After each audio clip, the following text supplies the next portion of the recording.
ಅಂಬುರುಹದಳನೇತ್ರೇ ಶ್ರೀ ದುರ್ಗಾಂಬಿಕೆಯ ಬಲಗೊಂಡು ಭಕುತಿಯೊಳಂಬಿಕಾ ವಿಘ್ನರಾಜನ ಪಿರಿದು ಸಂಸ್ತುತಿಸಿ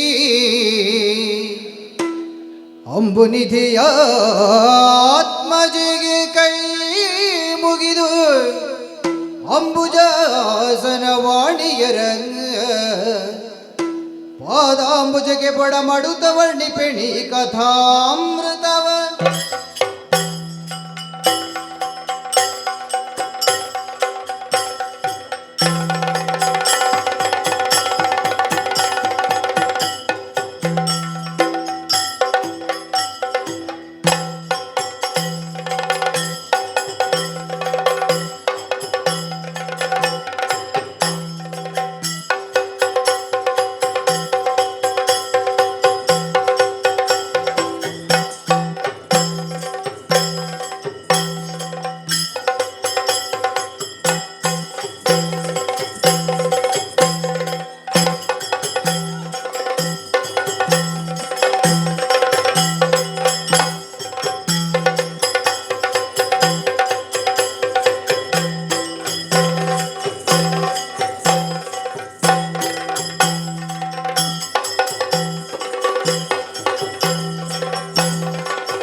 ಪಾಂಡವರ ಸೋಲಿಪಡೆ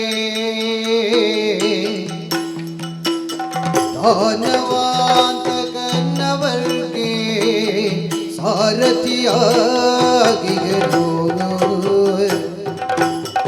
ದಾನವಾಂತಕನವರ್ಗೆ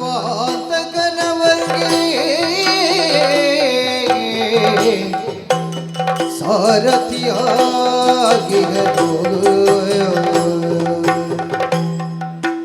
ಬಲರಾಮನಿ ಹನೆಂದು ಬಹಳ ಧೈರ್ಯವತಾಳು ಬಲರಾಮನಿ ಹನೆಂದು ಬಹಳ ಧೈರ್ಯವತಾಳು ಇಳೆಯ ಪ್ರದಕ್ಷಿಣೆಯಾಯ್ತವಗೊಂದು ಇಳೆಯ ಪ್ರದಕ್ಷಿಣೆಯಾಯ್ತವಗೊಂದು ಛಲದಂಕ ಭೀಷ್ಮಂಗೆ ಸರಳ ಮಂಚವದಾಯ್ತು ಛಲದಂಕ ಭೀಷ್ಮಂಗೆ ಸರಳ ಮಂಚವದಾಯ್ತು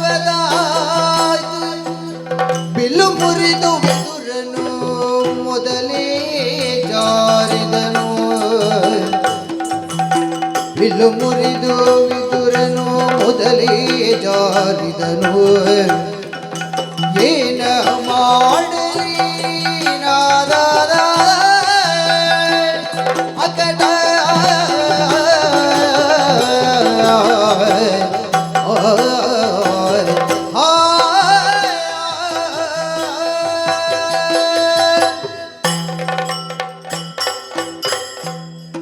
ಪಾಂಡವರೊಂದಿಗೆ ಯುದ್ಧ ಪ್ರಾರಂಭವಾಗಿ ಇಂದಿಗೆ 12 ದಿನಗಳು ಕಳೆದು ಹೋಯಿತು.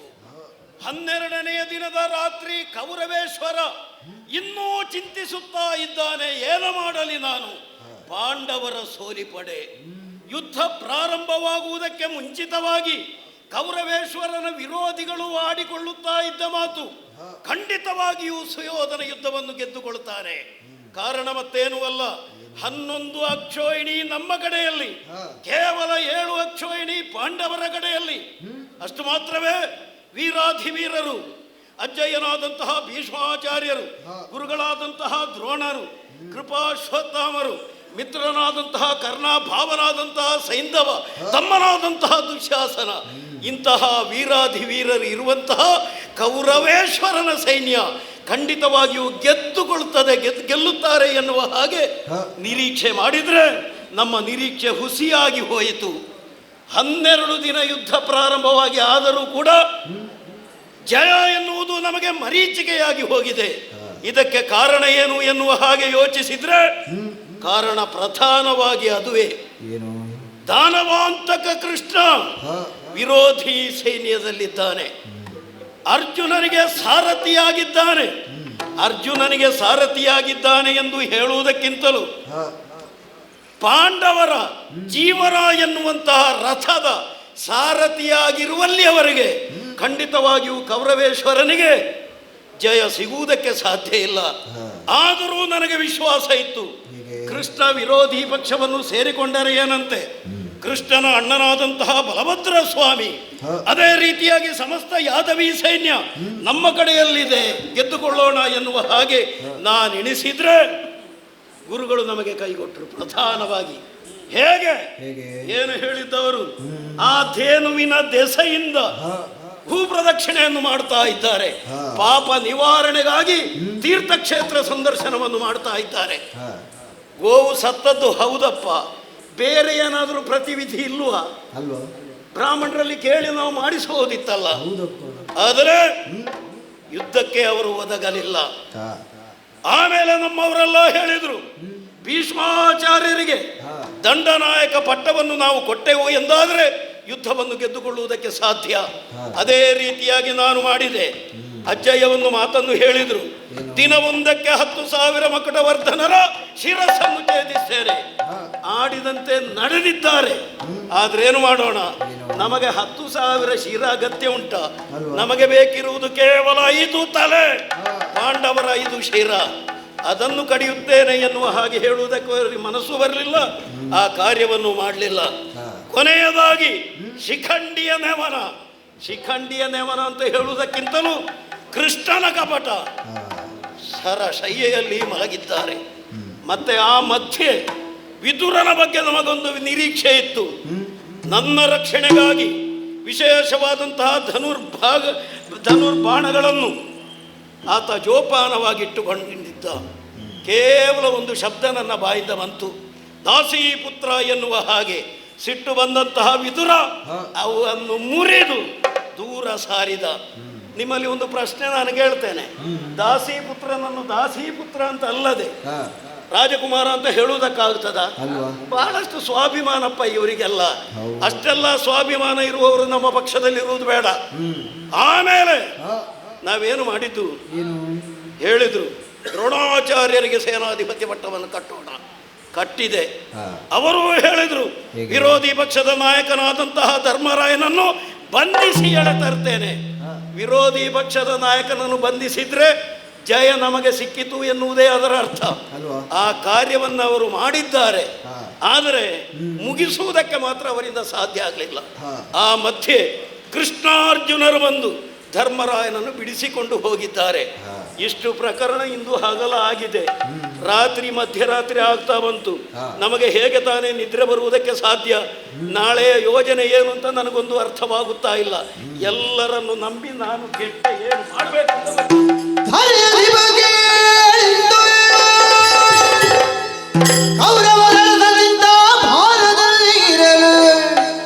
ಹರಿಸುತ್ತಿರಲ ವೇಳೆಯಲ್ಲಿ ಕಲಶದನು ನಡೆ ತಂದು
ಹಸ್ತಿನಾವತಿಗೆ ಕುರುಭೂಮಿ ಎನ್ನುವಂತ ನೆಗಳ್ತೆಯನ್ನು ತಂದ ಬಾಯಿ ನೆಲಕ್ಕಾಗಿ ತನ್ನ ತನುವನ್ನು ತುಂಡು ತುಂಡಾಗಿ ಹರಿಯ ಸುದರ್ಶನಕ್ಕೆ ಕೊಟ್ಟ ಕುರುಭೂಪ ಆ ನಂತರದ ಯಾವನಿಗೂ ಆ ಅಭಿನಾಮ ಬರಲಿಲ್ಲ.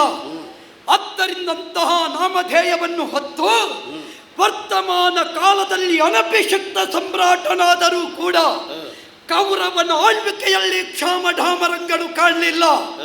ಸುಸ್ಪಷ್ಟವಾದ ದೃಢತೆಯನ್ನು ಹೊಂದಿದ ಧಾತ್ರಿಪತಿಯಾಗಿಯೇ ನಿನ್ನ ತನವನ್ನು ಅಧಿಕಾರದಲ್ಲಿ ಕಾಣಿಸಿಕೊಟ್ಟವ ನೀನು.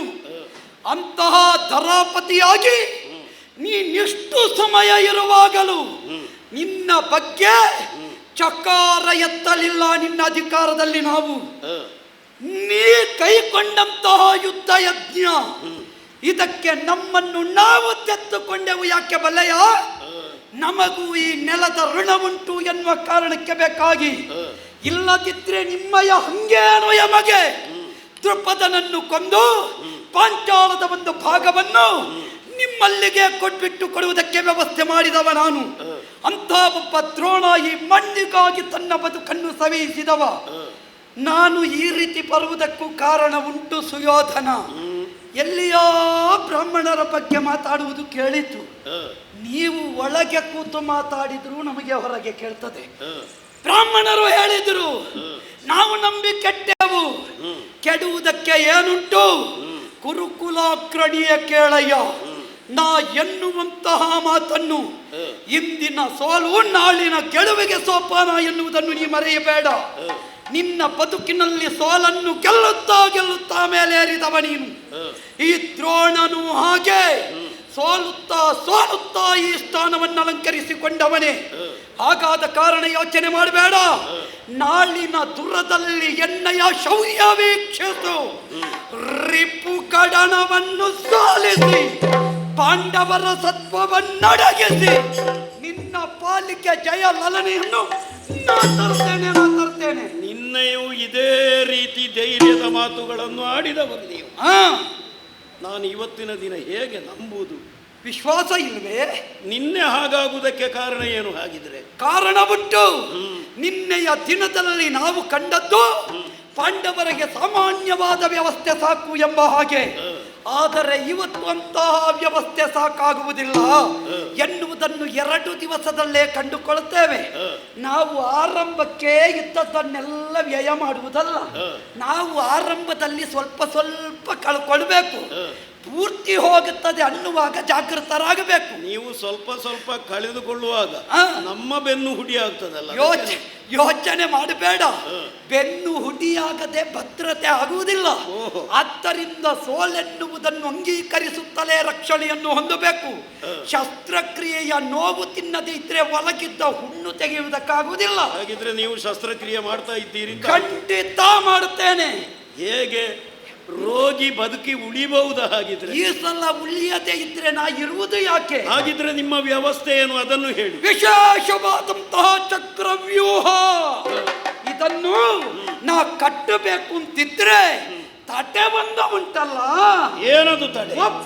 ಅರ್ಜುನನೊಬ್ಬ ತಪ್ಪಿದರೆ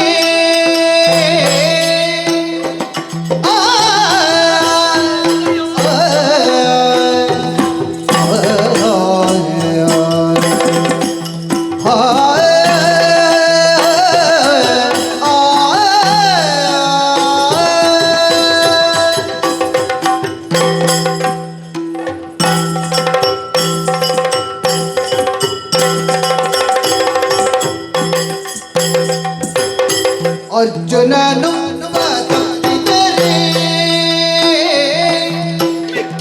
ಮಿಕ್ಕ ದೂತನಿ ಮೊದಲಾದವರೆನಗಿದಿರೆ.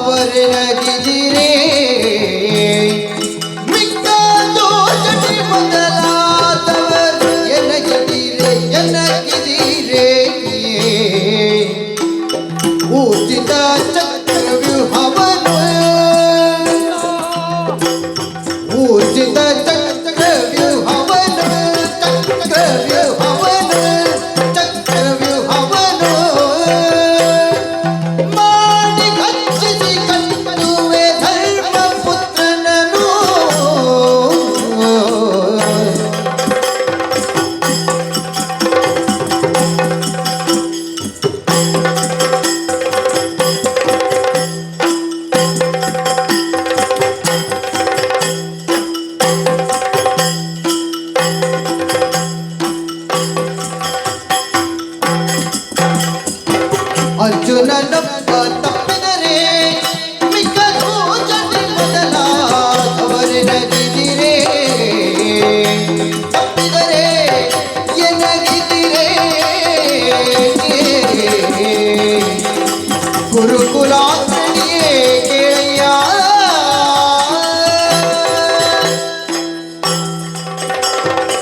ಒಂದು ಸಲ ನಾವು ಒಬ್ಬರ ಬಗ್ಗೆ ಅಭೂತಪೂರ್ವವಾದ ನಂಬಿಕೆ ಇಡ್ತೇವೆ, ಆ ನಂಬಿಕೆ ನಡೆಯಲಿಲ್ಲ ಅಂತ ಆಗುವಾಗ ನಮಗೆ ನೋವಾಗುವುದು ಸ್ವಾಭಾವಿಕ. ಹೌದು.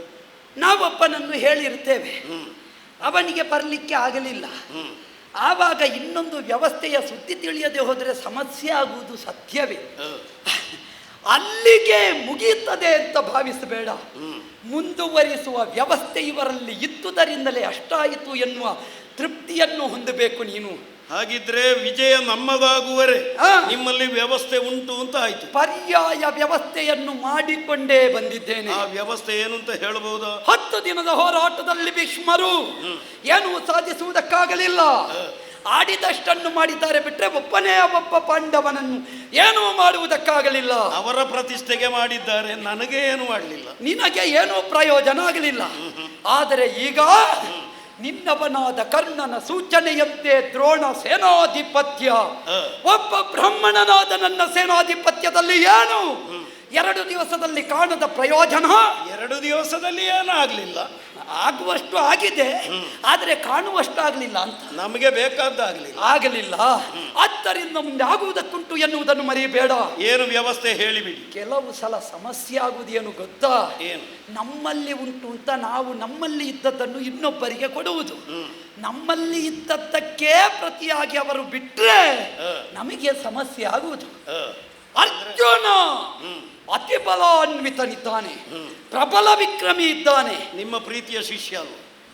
ಅದೆಂಥದ್ದು ನಿನ್ನದ್ದು ಅಲ್ಲ, ಹೇಳಿ ವಿಷಯ. ಎಡೆಯಲ್ಲಿ ಚುಚ್ಚುವುದೆಂಥದ್ದು? ನಾನು ಸತ್ಯವನ್ನೇ ಹೇಳಿದ್ದಲ್ವೇ. ಮತ್ತೆ ನೀ ಅಪ್ರಿಯನ? ನೀ ಪ್ರೀತಿಯ ಶಿಷ್ಯ ಅಲ್ಲ ಅಂತಿದ್ರೆ ನಿನ್ನ ಜೊತೆ ಇರುತ್ತಿದ್ದೇನೇನು? ಅದು ಪ್ರೀತಿಯಲ್ಲಿ ಅತಿ ಪ್ರೀತಿ, ಕಡಿಮೆ ಪ್ರೀತಿ ಅಂತ. ನಿನ್ನಲ್ಲಿಯೂ ಪ್ರೀತಿ ಉಂಟು, ಆದ್ರೆ ಪಡೆಯುವ ಅರ್ಹತೆ ಅವನಲ್ಲಿ ಇತ್ತು, ಅದನ್ನು ಅವ ಪಡೆದಿದ್ದಾನೆ. ನಿಮಗೆ ಗೊತ್ತಿದ್ದನ್ನೆಲ್ಲ ಹೇಳಿಕೊಟ್ಟಿದ್ದೀರಿ. ಹೇಳಿಕೊಟ್ಟದ್ದಷ್ಟನ್ನು ಅವ ಸ್ವೀಕರಿಸಿದ್ದಾನೆ. ಹೇಳಿಕೊಡುವಾಗ ಎಲ್ಲ ಹೇಳಿಕೊಡಬಾರದು, ಸ್ವಲ್ಪ ಉಳಿಸಿಕೊಳ್ಬೇಕು. ಅದು ತಲೆಗೆ ಹೋಗುವುದು ಈಗ ನಮಗೆ ತಿರುಗಿ ಬೀಳುವಾಗಲ್ವಾ. ನಾವು ಹೇಳಿಕೊಡುವಾಗ ಪೂರ್ತಿ ಹೇಳಿಕೊಡ್ತೇವೆ, ಅವ ತಿರುಗಿ ನಿಲ್ಲುವಾಗ ನಮಗೆ ಗೊತ್ತಾಗುವುದು ಕೊಟ್ಟದ್ದು ಹೆಚ್ಚಾಯಿತು ಅಂತ. ಈಗ ನಮಗೂ ಆದ ಸಮಸ್ಯೆ ಅದೇ. ಧನುರ್ವೇದದ ಸಾರ ಸರ್ವಸ್ವವನ್ನು ಅಧ್ಯಯನ ಮಾಡಿದ ಧನುರ್ಧರ ಧನಂಜಯ ಅವ ಒಬ್ಬ ತಪ್ಪಿದ ಅಂತಾದರೆ ಮಿಕ್ಕ ಧರ್ಮರಾಯನೋ ಭೀಮನೋ ನಕುಲ ಸಹದೇವರು ಸತ್ಯಕ್ಕೆ ಮುಖ್ಯರೆಲ್ಲ ಗಣ್ಯವೇ ಎನಗೆ ನಗಣ್ಯರವರು. ಅರ್ಜುನ ಬರುವ ದೂರ ಉಳಿಯಬೇಕು. ನಿಮ್ಮ ವ್ಯವಸ್ಥೆ ಏನು? ಚಕ್ರವ್ಯೂಹ ಅಂತ ಏನೋ ಹೇಳಿದ್ದೇನೆ. ಚಕ್ರವ್ಯೂಹ ಅಂತ ಆದ ಮೇಲೆ ಅದಕ್ಕೊಂದು ವ್ಯವಸ್ಥೆ ಅಂತ ಬೇಕು. ಖಂಡಿತ ಉಂಟು. ನಾನೇನು ಮಾಡಬೇಕು ಅದನ್ನು ಹೇಳಿ. ಚಕ್ರವ್ಯೂಹವನ್ನು ರಚನೆ ಮಾಡುತ್ತೇನೆ. ಆ ಚಕ್ರವ್ಯೂಹವನ್ನು ಹೋಗುವುದಕ್ಕೆ ಅರ್ಜುನನಿಗೆ ಸಾಧ್ಯ ಉಂಟು. ಆದ್ದರಿಂದ ಹೊಕ್ಕ ಅಂತಾದ್ರೆ ವ್ಯೂಹ ಭೇದನ ಮಾಡ್ತಾನೆ, ಗೆಲುವನ್ನು ಅವರ ಪಾಲಿಗೆ ತಂದು ಒಪ್ಪಿಸ್ತಾನೆ. ಸರಿ. ಒಂದು ವೇಳೆ ಅವ ಇಲ್ಲ ಅಂತಾದ್ರೆ ನಾವು ಗೆದ್ದ ಹಾಗೆ. ಅವ ಎಲ್ಲಿ ಹೋಗುತ್ತಾನೋ ಜೊತೆಯಲ್ಲಿ ಕೃಷ್ಣ ಇರ್ತಾನೆ, ಸಾರಥಿ ಅವನಲ್ವೋ. ಆದ್ದರಿಂದ ಕೃಷ್ಣಾರ್ಜುನರು ಇರುವರು ತಪ್ಪಿ ಹೋಗುತ್ತಾರೆ. ಅವ ತಪ್ಪಿತ ಅಂತಾದ್ರೆ ಚಕ್ರವ್ಯೂಹ ರಚನೆ ಮಾಡುತ್ತೇನೆ.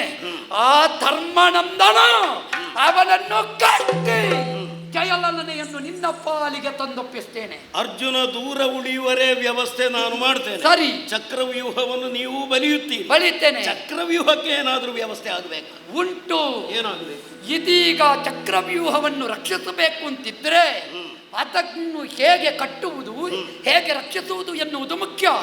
ಉಳಿದವರಾದರೂ ಅದನ್ನು ಪ್ರವೇಶ ಮಾಡಬಲ್ಲರೇ? ಯೋಚನೆ ಸಾಧುವೆ. ಪ್ರವೇಶ ಮಾಡಬೇಕು ಅಂತಿದ್ರೆ ಅಲ್ಲಿ ನಮ್ಮ ಚಕ್ರವ್ಯೂಹದ ದ್ವಾರ ಭಾಗದಲ್ಲಿ ಜಯದ್ರಥನನ್ನೇ ನಿಲ್ಲಿಸಬೇಕು. ಅದ್ಯಾಕೆ ಅವನನ್ನೇ ನಿಲ್ಲಿಸಬೇಕು? ಬೇರೆ ಯಾರನ್ನ ನಿಲ್ಲಿಸಿ? ಬೇರೆ ಯಾರಿಂದಲೂ ಸಾಧ್ಯ ಇಲ್ಲ. ಯಾಕೋ? ನಾಳೆ ಒಂದು ದಿವಸದ ಮಟ್ಟಿಗೆ ಅವನೇ ಆಗಬೇಕು. ಯಾಕೋ? ಕಾರಣ ಉಂಟು. ಅವನಿಗೆ ಉರಗಭೂಷಣನ ವರ ಉಂಟು, ಇನ್ನು ಸರಿಯಾರು ಸೈದವನ ಬನಿಗೆ ಗಂಟು.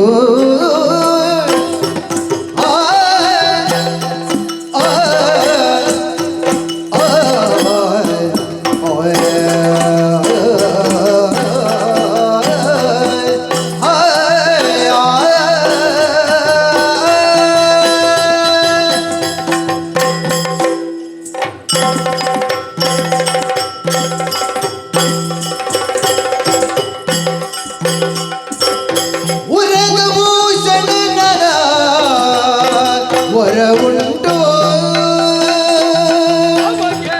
ಇನ್ನು ಸರಿಯಾರು ಸೈಂಧವನ ಪನಿಗೆ ಗಂಟು ಇನ್ನು ಸರಿಯಾರು ಸೈಂಧವನ ಪನಿಗೆ ಗಂಟು ವರ ಉಂಟು ಸರಕು ಮಾಡಲು ನಾಲ್ವರನ್ನು ಕಾದಿರುವನು ಚಕ್ರ ವ್ಯೂಹದ ದ್ವಾರವನ್ನು ಕೇಳಯ್ಯ ಗುರುಕುಲ ಗಣಿಯೇ ಕೇಳಯ್ಯ ನಾಳೆ ಬರಿಗಿದು ಎನ್ನಯ ಸೂರ್ಯದ ಬಗೆಯ ಕೇಳಯ್ಯ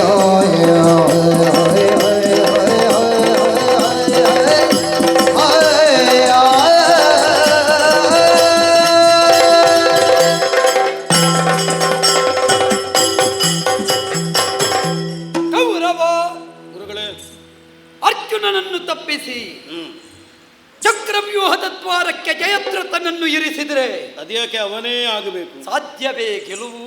ಹ್ಮ್ ಸಾಧುವೇ ಗೆಲುವು. ಹ್ಮ್ ಸಾಧುವೂ ಹೌದು, ಸಾಧ್ಯವೂ ಹೌದು. ಅದು ಹೇಗೆ? ಅವನಲ್ಲಿ ಅಷ್ಟು ದೊಡ್ಡ ಗಂಟುಂಟು. ನನ್ನ ಭಾವನಲ್ಲಿ ಮತ್ತೆ ಹೌದಾ? ಕೆಲವು ಸಲ ನಮ್ಮ ಜೊತೆಯಲ್ಲಿದ್ದವರ ಗಂಟು ಎಲ್ಲ ಎಷ್ಟು ಉಂಟು ಅಂತ ನಮಗೆ ಗೊತ್ತಾಗುವುದೇ ಇಲ್ಲ. ಏನು ವಿಶೇಷತೆ ಅವನಲ್ಲಿ? ಕೆಲವರ ಗಂಟು ಹೋದ ಮೇಲೆ ಗೊತ್ತಾಗುವುದು, ಕೆಲವರ ಗಂಟು ಉಪಯೋಗಕ್ಕೆ ಬರುವಾಗ ಗೊತ್ತಾಗುವುದು. ಆದ್ದರಿಂದ ಈ ಸಲ ಪ್ರತಿಯೊಬ್ಬರ ಗಂಟನ್ನು ಬಿಚ್ಚಿಸುವ ವ್ಯವಸ್ಥೆ ಒಂದು ಆಗಬೇಕು ಸುಯೋಧನ, ಆಗಬೇಕು. ಹಾಗಿದ್ರೆ ಹೇಗೆ ಸಾಧ್ಯ? ಅವನಿಗೆ ಶಿವನ ವರದ ನಂಟು ಮಾತ್ರವಲ್ಲ, ಅವನ ಅಪ್ಪನೇ ಸಂಗ್ರಹಿಸಿದ ರಕ್ಷಣೆಯ ಗಂಟು ಎರಡೂ ಉಂಟು. ನನ್ನ ಭಾವ ಮತ್ತೆ ಪರಮೇಶ್ವರನ ತಪಸ್ಸನ್ನು ಮಾಡಿದ್ದ. ಅವ ಬಿಡು, ಅವನ ಅಪ್ಪ ಮಾಡಿದ್ದಾನೆ. ಹೌದಾ? ಆದ್ದರಿಂದಲೇ ಅವನು ಕೂಡ ತಪಸ್ಸನ್ನು ಮಾಡಿದ್ದಾನೆ. ಹಿಂದಕ್ಕಾದರೂ ಮೃಗಭೂಷಣನಾದಂತಹ ಪರಮೇಶ್ವರನನ್ನು ಅವ ಒಲಿಸಿಕೊಂಡ. ಯಾಕೆ ಬಲ್ಲೆಯ? ಯಾಕೆ ಅಂತ ಗೊತ್ತಾಗ. ಹಿಂದೆ ದ್ರೌಪದಿಯನ್ನೊಮ್ಮೆ ಅಪಹರಿಸುವ ವ್ಯವಸ್ಥೆ ನಡೆಯಿತು. ಆವಾಗ ಭೀಮಸೇನವನನ್ನು ಬಡಿದ, ಅವನನ್ನು ತಲೆಬೋಳಿಸಿದಿರಿ, ಅವನ ಅವಮಾನ ಮಾಡಿಸಿದ್ರು. ಆ ಕಾಲಕ್ಕಾಗುವಾಗ ಕ್ರೋಧಗೊಂಡಂತಹ ಜಯದ್ರಥ ಸದಾಶಿವನ ಕುರಿತಾಗಿ ತಪಸ್ಸು ಮಾಡಿದ್ದಾನೆ. ಏನು ವರ ಸಿಕ್ಕಿತು? ಆ ಕಾಲದಲ್ಲಿ ಒಂದು ದಿವಸದ ಮಟ್ಟಿಗೆ ಪಾಂಡವರನ್ನು ಗೆಲ್ಲತಕ್ಕವರವನ್ನು ಪಡೆದಿದ್ದಾನೆ. ಈಶ್ವರನು ಹೇಳಿದ್ದು ನನ್ನದ್ದೇ ಪದ. ಹೇಗೆ? ಅರ್ಜುನನೊಬ್ಬನ ಉಳಿದು ಮಿಕ್ಕ ನಾಲ್ವರನ್ನು ಯಾವ ಅಲ್ಲ, ಸಮಗ್ರ ರಿಪು ಸೇನೆಯೇ ಬಂದರೂ ಗೆಲ್ಲಬಹುದಾದ ರುದ್ರ ಶಕ್ತಿ ಅವನಿಗೆ ಪ್ರಾಪ್ತಿಯಾಗಿದೆ. ಅದ್ಯಾಕೆ ಅರ್ಜುನ ಸೇರಿಸಲಿಲ್ಲ? ಅರ್ಜುನನನ್ನು ಸೇರಿಸುವುದಕ್ಕೆ ಶಿವನಿಗೂ ಕಷ್ಟ ಆಗುತ್ತದೆ. ಅರ್ಥ ಆಗಲಿಲ್ಲ. ಅಂದ್ರೆ ಒಂದು ಕಾಲದಲ್ಲಿ ಶಿವನಿ ಅರ್ಜುನನಿಗೆ ಪಾಶುಪತಾದಿ ಅಸ್ತ್ರ ವಿಶೇಷವನ್ನು ಕೊಟ್ಟ ಕತೆ ನಿನಗೆ ಗೊತ್ತುಂಟಲ್ಲ, ಇಂದ್ರಕೀಲಕದಲ್ಲಿ. ನಾ ಹೇಳಿದ್ದನ್ನೇ ನಾವು ಕೊಟ್ಟದ್ದೇ ಕೆಲವು ಸಮಸ್ಯೆ ಆಗುವುದು ಅಂತ. ಹಾಗಾದ ಕಾರಣ ಆ ಸ್ಥಿತಿಯಲ್ಲಿ ಅವನು ತಪ್ಪು ಹಾಗೆ ಮಾಡಬೇಕು. ಈ ಚಕ್ರವ್ಯೂಹದ ದ್ವಾರ ರಕ್ಷಣೆಯನ್ನು ಮಾಡುವ ಸಂದರ್ಭದಲ್ಲಿ ಅರ್ಜುನ ಇಲ್ಲ ಅಂತಾದ್ರೆ ಮಿಕ್ಕವರು ಬರ್ತಾರೆ, ನಮ್ಮಲ್ಲಿ ಬಂದಿಯಾಗುತ್ತಾರೆ, ನೀನು ಉಳಿಯುತ್ತಿ. ಒಂದು ತಲೆ ಪಾಂಡವರದ್ದು ಹೋದರೂ ನಮಗೆ ಗೆಲುವು ಅಲ್ವಾ? ಅಧಿಕಾರ ಸಿಗಬೇಕೋ ಇಷ್ಟು ವ್ಯವಸ್ಥೆ ನೀನು ಮಾಡಬೇಕು. ಇಷ್ಟು ವ್ಯವಸ್ಥೆಯನ್ನು ನಾನು ಖಂಡಿತವಾಗಿ ಮಾಡ್ತೇನೆ. ನನಗೊಂದು ಅರ್ಧ ವಿಶ್ವಾಸ ಬಂದಿದೆ. ಪೂರ್ತಿ ಇನ್ನೂ ಬರಲಿ. ಪೂರ್ತಿ ವಿಶ್ವಾಸ ಆಗಬೇಕು ಅಂತಾದ್ರೆ ಸಾಕ್ಷಿ ಬೇಕು. ಚಕ್ರವ್ಯೂಹದ ಮಾದರಿಯನ್ನು ಹೇಗಾದ್ರೂ ತೋರಿಸಬಹುದಾ ನಿಮಗೆ? ಅದು ಯಾವ ಕಷ್ಟವೋ ಏನು ಮಾಡ್ತೀವಿ? ಬಾಣ ಮುಖದಿಂದಲೇ ಕಾಣಿಸ್ತೇನೆ ನೋಡು. ಗುರುರಾಯನೊಳು ತಾಕ್ಷಣವೇ ನಿಲ್ಲಿಸಿದ ಕರಿಘಟೆಗಳಿಯು ಶತಸಹಸ್ರಮಂ ರಥವನಿತ್ತು ಸಾವಿರಗಳೊಡನೆ ಆ ಕ್ಷಣದಿ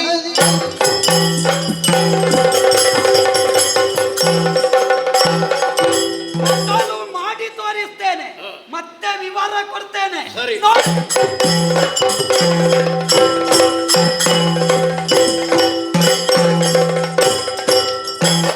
ನೋಡಿದೆಯಲ್ಲ, 7 ಸುತ್ತಿನ ಕೋಟೆಯೋಪಾದಿಯಲ್ಲಿ ಕಂಗೊಳಿಸುತ್ತಾ ಇದೆ. ವಿಚಿತ್ರವಾದಂತಹ ಚಕ್ರವ್ಯೂಹವಿದು. ಅರ್ಥ ಆಗ್ತಾ ಇಲ್ಲ ನನಗೆ. ಅಷ್ಟು ಸುಲಭದಲ್ಲಿ ಇದು ಅರ್ಥವೂ ಆಗ್ಲಿಕ್ಕಿಲ್ಲ. ಏನಿದು? ಇದು ದ್ರೋಣನ ಸಾರ್ಥಕ ಸಾಧನೆಯ ಫಲ. ಏನು? ನೋಡು, ಆರಂಭದಲ್ಲಿಯೇ 10,000 ರಥ ಮಾತ್ರವಲ್ಲ, ಅದು ಸವ್ಯವಾಗಿ ಸುತ್ತುತ್ತಾ ಉಂಟು. ಸರಿ. ಮಾತ್ರವಲ್ಲ ಅಪಸವ್ಯವಾಗಿ 50,000 ಆನೆಗಳು. ಹೌದಲ್ಲ? ಆಮೇಲೆ 3ನೇ ಹಂತದಲ್ಲಿ 1,00,000 ಕುದುರೆಗಳು.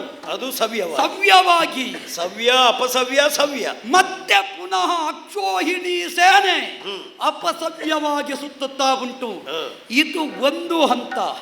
ಈ ತೆರನಾಥ ಸಪ್ತ ವೀತಿಗಳಿಂದ ಸಂಪನ್ನಗೊಂಡ ಚಕ್ರವ್ಯೂಹ, ಸಪ್ತ ವ್ಯಾಹೃತಿಯ ವ್ಯೂಹ ರಚನೆ ಇದು. 48 ವ್ಯೂಹಗಳಲ್ಲಿ ವಿಶೇಷವಾದಂತಹ ಅಗ್ರಪಂಕ್ತಿಯ ಚಕ್ರವ್ಯೂಹ. ಇದರ ಒಳಗೆ ಸೂಚಿ ವ್ಯೂಹ ಮಾತ್ರವಲ್ಲ, ಶಕಟ ವ್ಯೂಹ, ಸರ್ವ ವ್ಯೂಹಗಳ ಅಂಗೋಪಾಂಗಗಳು ಸಂಪನ್ನಗೊಂಡಿವೆ. 7 ಸುತ್ತಿನ ಕೋಟೆಯೋಪಾದಿಯಲ್ಲಿ ಕಾಣಿಸ್ತಾ ಉಂಟು. ಆ ಮಧ್ಯೆ ಏನದು ಕಾಣಿಸ್ತಾ ಇರುವುದು? ಸ್ವಸ್ತಿಕಾಕಾರದಲ್ಲಿ ಒಂದು ವ್ಯವಸ್ಥೆ ಉಂಟು. ಅದು ಯಾಕೆ? ಅದು ನೀನೇ ಇರುವುದಕ್ಕೆ. ಸೈನ್ಯದ ನಾಯಕನಾದಂತ ನಾನು ಅಲ್ಲಿರ್ಬೇಕು. ನೀನು ಈ ಕುರುಸೇನೆಯ ಮುಖ್ಯಸ್ಥ, ನೀನಲ್ಲಿರ್ಬೇಕು. 7 ಕೋಟೆಯನ್ನು ಮುರಿದು ಒಳ ಪ್ರವೇಶಿಸಿ ಮತ್ತೆ ನಿನಗೆ ತಾಗುವವ. ನನ್ನನ್ನು ಬಂಧಿಸಿದ್ರೆ ನಮಗೆ ಸೋಲು, ಅಲ್ಲ ಅಂತಾದ್ರೆ ನಮಗೆ ಗೆಲುವು. ಈಗ ನಮಗೆ ವಾರದಲ್ಲಿ ನಿನ್ನ ಭಾವ ಅದು ನಿಲ್ಲಿಸುವ. ನಾವು ಹೇಳಿದ ಹಾಗೆ ಕೇಳ್ತಾನೆ ಆಯ್ತಲ್ಲ. ಹಾಗಿದ್ರೆ ನಾನಿನ್ನು ನಿದ್ರೆ ಮಾಡಬಹುದಲ್ಲ? ನಿನಗೆ ಕೆಲವು ದಿವಸ ಆಯ್ತು ಅಂತ ಕಾಣ್ತದೆ ನಿದ್ರೆ ಬಾರದೆ. ನಿಜ, ಕಣ್ಣು ಕೆಂಪಾಗಿದೆ. ಮತ್ತೆ ಅಧಿಕಾರ ಬೇಕು ಅಂತ ಹೇಳುವವರಿಗೆ ನಿದ್ರೆ ಯಾವತ್ತೂ ಬರುವುದಿಲ್ಲ. ಅವರಿಗೆ ಪೂರ್ತಿ ನಿದ್ರೆ ಬಂದ್ರೆ ಯಾರಿಗೂ ಸಮಸ್ಯೆ ಇಲ್ಲ. ಅಧಿಕಾರದಲ್ಲಿದ್ದವರಿಗೆ ಅರ್ಧಂಬರ್ಧ ನಿದ್ರೆ ಬಂದ್ರೆ ಸಮಸ್ಯೆ ಆಗುವುದು ನಮ್ಮಂತವರಿಗೆ. ಗುರುಗಳೇ, ಅಧಿಕಾರ ಇರುವವರ ಸುತ್ತಮುತ್ತ ಇರುವವರು ಪ್ರಾಮಾಣಿಕರಾಗಿ ದುಡಿತಾರೆ ಅಂತ ಆದ್ರೆ ಅಧಿಕಾರ ಇರುವವನಿಗೆ ಚೆನ್ನಾಗಿ ನಿದ್ರೆ ಬರ್ತದೆ. ಅಲ್ಲ ಅಂತ ಆದ್ರೆ ನಿದ್ರೆ ಬರುವುದಿಲ್ಲ. ಈಗ ನೀನು ತಿರುಗಿಸಿ ನನಗೆ ಇಡುವುದು. ನಿಮ್ಮನ್ನು ಬಿಟ್ಟು ಯೋಚನೆ ಮಾಡಬೇಡ. ನೀವಿಷ್ಟೆಲ್ಲ ಪ್ರಯತ್ನ ಮಾಡುವುದಿಲ್ಲ ಅಲ್ವಾ? ನನ್ನ ಪ್ರಯತ್ನದ ಫಲ. ಆದರೆ ಇನ್ನೂ ನಿನಗೆ ಪೂರ್ತಿ ನಿದ್ರೆ ಇಲ್ಲ. ಯಾಕೆ? ಒಂದು ವ್ಯವಸ್ಥೆ ಹೇಳಿದ್ದೇನಲ್ಲ, ಅರ್ಜುನನನ್ನು ತಪ್ಪಿಸುವ ವ್ಯವಸ್ಥೆ ನೀನು ಮಾಡು. ನಿಶ್ಚಿಂತನಾಗಿದ್ದೇನೆ, ವ್ಯವಸ್ಥೆಯನ್ನು ಮಾಡ್ತೇನೆ. ನಿನಗೆ ಕೈ ಜೋಡಿಸುವುದಕ್ಕೆ ಗುರುದ್ರೋಣನಿದ್ದಾನೆ, ವಿಶ್ವಾಸವಿದೆ. ಎಚ್ಚರಿಕೆ ಇರಲಿ. ನಾಳಿನ ದಿನ ಚಕ್ರವ್ಯೂಹ ನೋಡೋಣ. ಸಮಾಧಾನವಾಗಿದೆ. ಅರ್ಜುನನನ್ನು ತಪ್ಪಿಸುವಂತಹ ಪ್ರಯತ್ನವನ್ನು ಮಾಡಬೇಕು. ಅದಕ್ಕಿರುವಂತಹ ಹಾದಿ ಒಂದೇ. ನನ್ನ ಆತ್ಮೀಯ ಮಿತ್ರರಾದಂತಹ ಸಂಶಪ್ತಕರು ಅವರೇ ಆ ಕಾರ್ಯಕ್ಕೆ ಸಮರ್ಥರು. ಬರಮಾಡಿಸಿಕೊಳ್ತೇನೆ.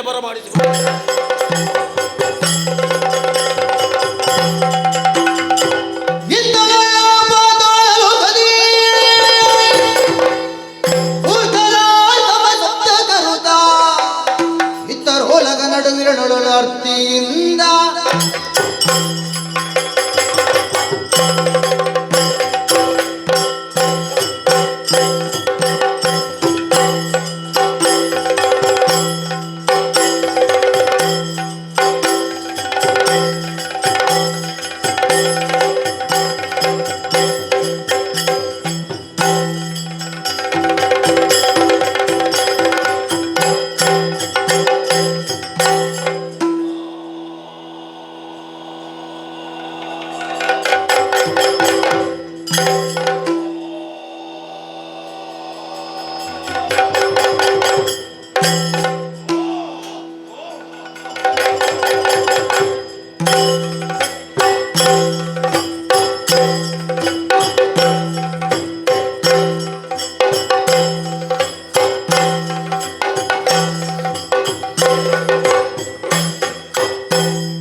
ಈ ರಾಕ್ಷಸೋದ್ಧಾರ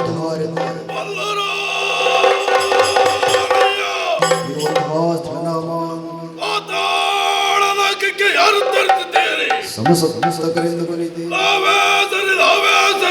ಏನು ಹೊರಡುವಂತ ಕಾರ್ಯ ಆಲಿಸಬೇಕು.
ನಿತ್ಯ ವಿಧಿಗಳನ್ನು ಪೂರೈಸಿ ಸಭಾ ಪ್ರವೇಶ ಮಾಡುವಂತಹ ಕಾಲಕ್ಕೆ ಶಂಶಪ್ತಗರಿಗೆ ಜಯವಾಗಿರೆಂಬ ಜಯಘೋಷ ಮನಸ್ಸಿಗೆ ಬಹಳ ಆನಂದವಾಗುತ್ತಾ ಇದೆ.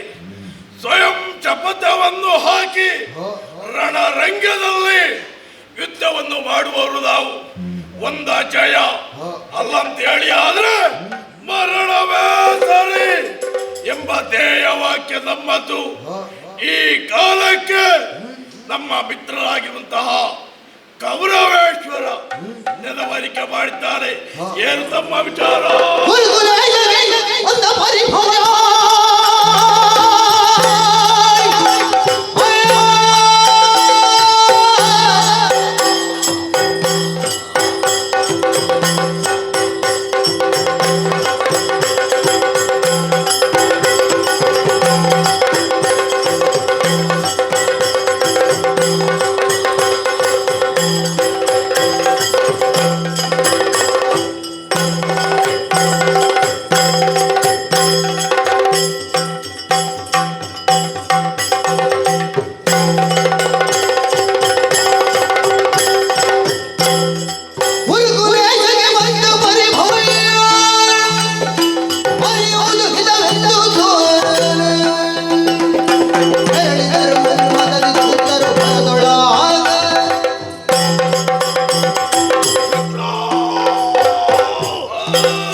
ನಮ್ಮ ಮಿತ್ರನಾದಂತಹ ಕೌರವ ನಮ್ಮನ್ನು ನೆನವರಿಸುತ್ತಾ ಇದ್ದಾನೆ. ಹೌದು. ಅಯ್ಯೋ, ಆತ ನಮ್ಮನ್ನು ನೆನವರಿಕೆಗೊಳಿಸುವುದು ಯಾಕಾಗಿ? ಯಾವುದೇ ಅಪಕಾಲದಲ್ಲಿ ತನಗಾದ ಸಂಕಷ್ಟದಿಂದ ಪಾರಾಗಬೇಕು. ಹೌದು. ಯಾವುದೋ ಪರಿಸ್ಥಿತಿಯಲ್ಲಿ ಆತ ಸಿಕ್ಕಿ ಬಿದ್ದಿದ್ದಾನೆ. ಅವರನ್ನು ಎಚ್ಚರಿಸುವುದು ನಮ್ಮ ಕರ್ತವ್ಯ. ಹೌದು. ಅಯ್ಯೋ, ತಡ ಮಾಡುವುದು ಸರಿಯಲ್ಲ. ನಮ್ಮವರನ್ನ ಸೇರಿಸಿ ಏರುವವನಿದ್ದೆಡೆಗೆ ಮಿತ್ರನಿಗೆ ಕಷ್ಟ ಒದಗಿದು ಅಂತೇಳಿ ಆದ್ರೆ ನಮ್ಮ ಪಾಲಿಗೂ ಕಷ್ಟವೇ ಸರಿ. ಹೌದಯ್ಯ, ತಡ ಮಾಡುವ ಹಾಗಿಲ್ಲ. ಆದಷ್ಟು ಬೇಗ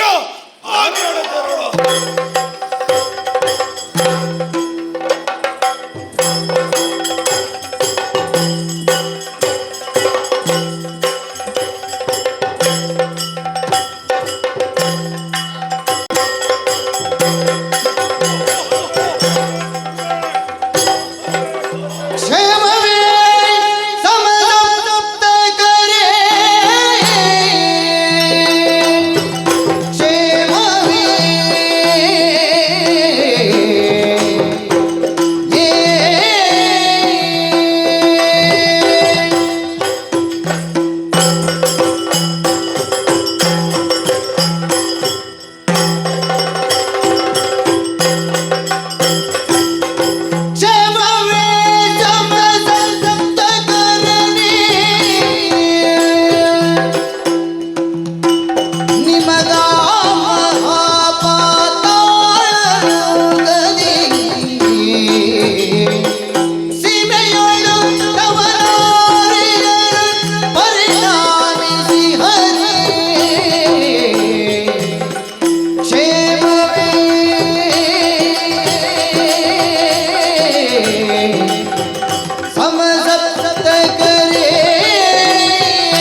ಹೇಗಿದ್ದೀರಿ?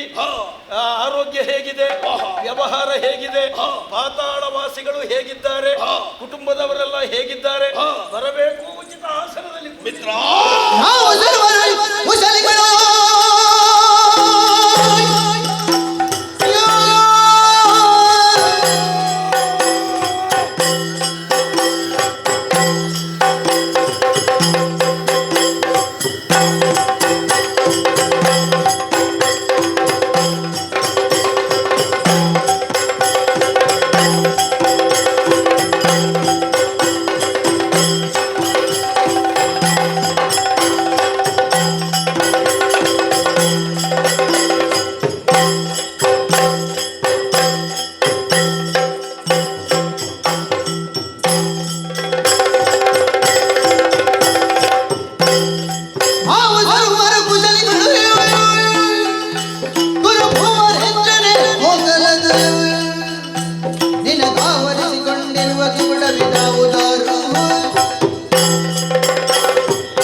ನಮಸ್ಕಾರ. ನಮ್ಮ ಕ್ಷೇಮ ವಿಚಾರದ ಬಗ್ಗೆ ಕೇಳುತ್ತಾ ಇದ್ದಿ.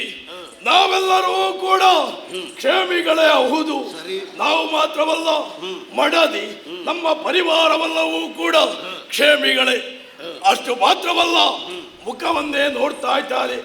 ಯಾಕೋ ಏನೋ ಮುಖದ ಛಾಯೆ ಕಂದು ಹೋಗಿದೆ. ಮುಖವೇ ಮನಸ್ಸಿನ ಕೈಗನ್ನಡಿಯುತ್ತೆ. ಮನದಾಳದ ದುಃಖವನ್ನು ಮುಖ ಎಂಬ ಕಲ್ಲಡಿಯು ತೋರ್ಪಡಿಸದಂತೆ ನಿನ್ನ ಮನಸ್ಸಿನ ಬೇಸರಕ್ಕೂ ನಮ್ಮನ್ನು ಬರಮಾಡುವುದಕ್ಕೂ ಏನು ಕಾರಣವಿದೆ. ಕಾರಣ ಕೇಳಿ ಪರಮಾಪ್ತರುಗಳು ನಿಮ್ಮೊಡನೆ ಬೀಳಲೇ ನೀವ್ಯಥೆಗಳನ್ನು ಊಳ ಪಾಂಡವರೊಳಗೆ ದೊರೆಕೊಂಡ ಕಾಳಗದಿ ಸೋತ ಬಗೆಗೆ ಕೇಳಿ.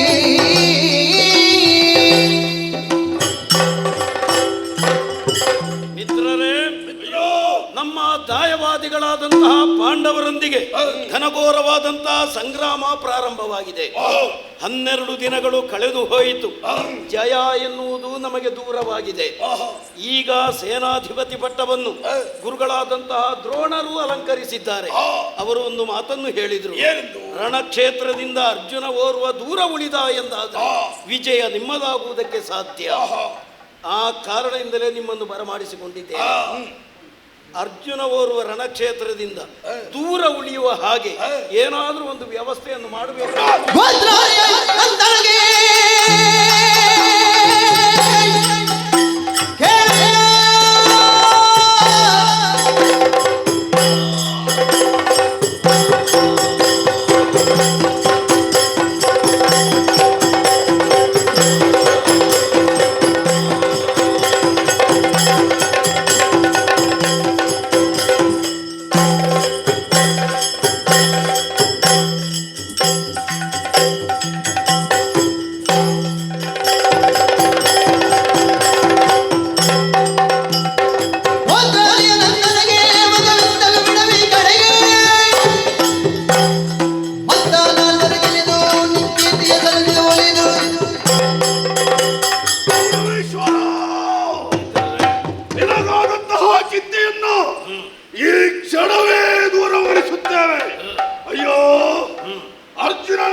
ಅದಕ್ಕೆ ನಾವಿದ್ದೇವೆ. ಯಾಕೆ ಹೇಳು? ಪಿತನನ್ನ ಕೊಂದಂತ ಹಾಗೆ ನಮ್ಮಲ್ಲಿ ಉಂಟು. ಆತನೊಂದಿಗೆ ಹೊಯ್ದಾಡುವಂತಹ ವ್ಯವಸ್ಥೆ ನಾವು ಸಿದ್ಧರಾಗುತ್ತೇವೆ. ಹೇಗೆ?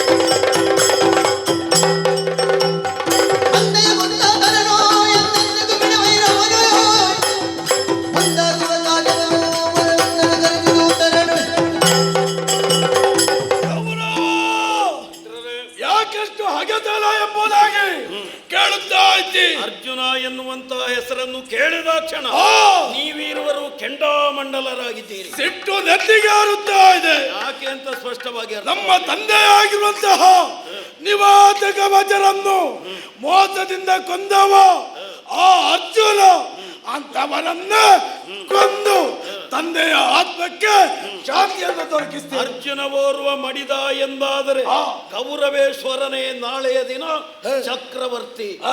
ಇಷ್ಟೊಂದು ಮಾಡಿದ್ರಿ ಅಂತಾದ್ರೆ ನಿಮ್ಮ ಉಪಕಾರವನ್ನು ಯಾವತ್ತೂ ಮರೆಯುವುದಿಲ್ಲ. ಚಿಂತೆಯನ್ನು ಮಾಡಬೇಡ, ಒಳಗಿದ್ದುಕೋ. ನಿರೀಕ್ಷೆಯಲ್ಲೇ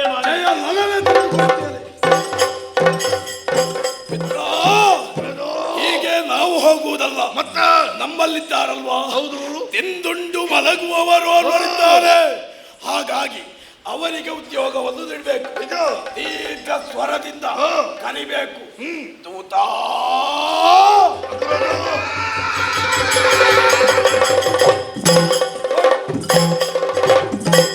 ಓಡು ಓಡು ಓಡು ಓಡು.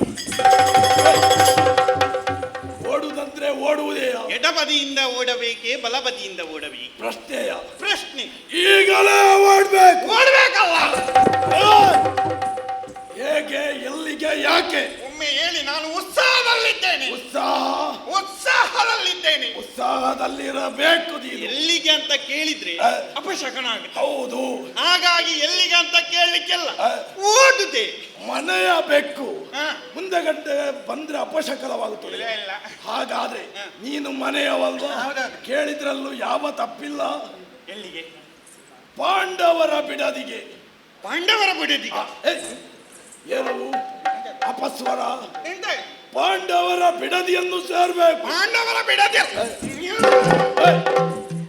ಹೋಗುದಂತೆ ಉತ್ಸಾಹ ಒಮ್ಮೆ ಕೆಲಸ. ಸ್ವಲ್ಪ ತಣ್ಣಗಾಗ್ಬೇಕು. ಯಾಕೆ? ಸ್ವಲ್ಪ ತಣ್ಣಗಾಗಿ ವಿಷಯ ಅಂತ ಹೇಳುವಂತಹ ಮಾತನ್ನು ಹೇಳುವಂತರಾಗಿ ನಾನು ಕೇಳುವಂತನಾಗುತ್ತೇನೆ. ಆದ್ಯಲ್ವಾ? ಅಯ್ಯೋ, ಪಾಂಡವರ ಬಿಡದಿಯಲ್ಲಿ ಮಧ್ಯಮನವರು ಬರೀತಾರೆ. ಮಧ್ಯಮ ಅಲ್ಲಿಗೆ ಹೋಗಿ ಯಾರವ? ಪಾರ್ಥ. ಪಾರ್ಥ ಮಹಾಶಯ. ಅವನಲ್ಲಿ ಯುದ್ಧಕ್ಕಾಗಿ ಆಹ್ವಾನವನ್ನು ನೀಡುತ್ತೇನೆ ಎಂಬುದಾಗಿ ಹೇಳಬೇಕು. ಯಾರಲ್ಲಿ? ನಿಮ್ಮಲ್ಲಿ? ಅವನಲ್ಲಿ ಅವನಲ್ಲಿ ಹೋಗುವ ಟಿವಿ ಹೇಗಿರ್ಬೇಕು? ರಭಸದಿಂದಿರಬೇಕು. ರಭಸ, ವೇಗ ದೂತ, ತಡೆರಹಿತ. ಅಯ್ಯೋ, ಅಷ್ಟು ಮಾತ್ರವಲ್ಲ, ಮತ್ತೆ ಅವ ಇದ್ದಾರಲ್ಲ ಸಾರಥಿ. ಯಾರವ? ಕಿಟ್ಟ ದೋಂಗಿಟ್ಟ. ಏನು ಅವ? ಕಿಟ್ಟ ಕರಿಯ. ಆ ಕರಿಯ ಅವನಲ್ಲ. ಇನ್ನೋರ್ವರಿದ್ದಾರಲ್ವಾ? ಯಾರದು? ಶಶಿಮೌಲಿ. ಶಶಿಮೌಲಿ ಮೂಲ್ಯ ನೀನೇ. ಶಶಿಮೌಲಿ, ಚಂದ್ರಮೌಳಿ. ಅವನೇ. ಯಾರು ಬಂದರೂ ಕೂಡ ಸುಮ್ಮನೆ ಬಿಡುವವರು ನಾವಲ್ಲ. ಸರಿ, ಆದಷ್ಟು ಬೇಗ ಹೋಗಿ ನಿರೀಕ್ಷಿಸೋಣವ.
ನೀನು ದಾರಿ ಮಧ್ಯದಲ್ಲಿ ದಾರಿ ಬಿಟ್ಟು ಕೊಡು, ಆಚೆ ಕೂತ್ಕೊಳ್ಳಬೇಕು ತಕ್ಕದ್ದು.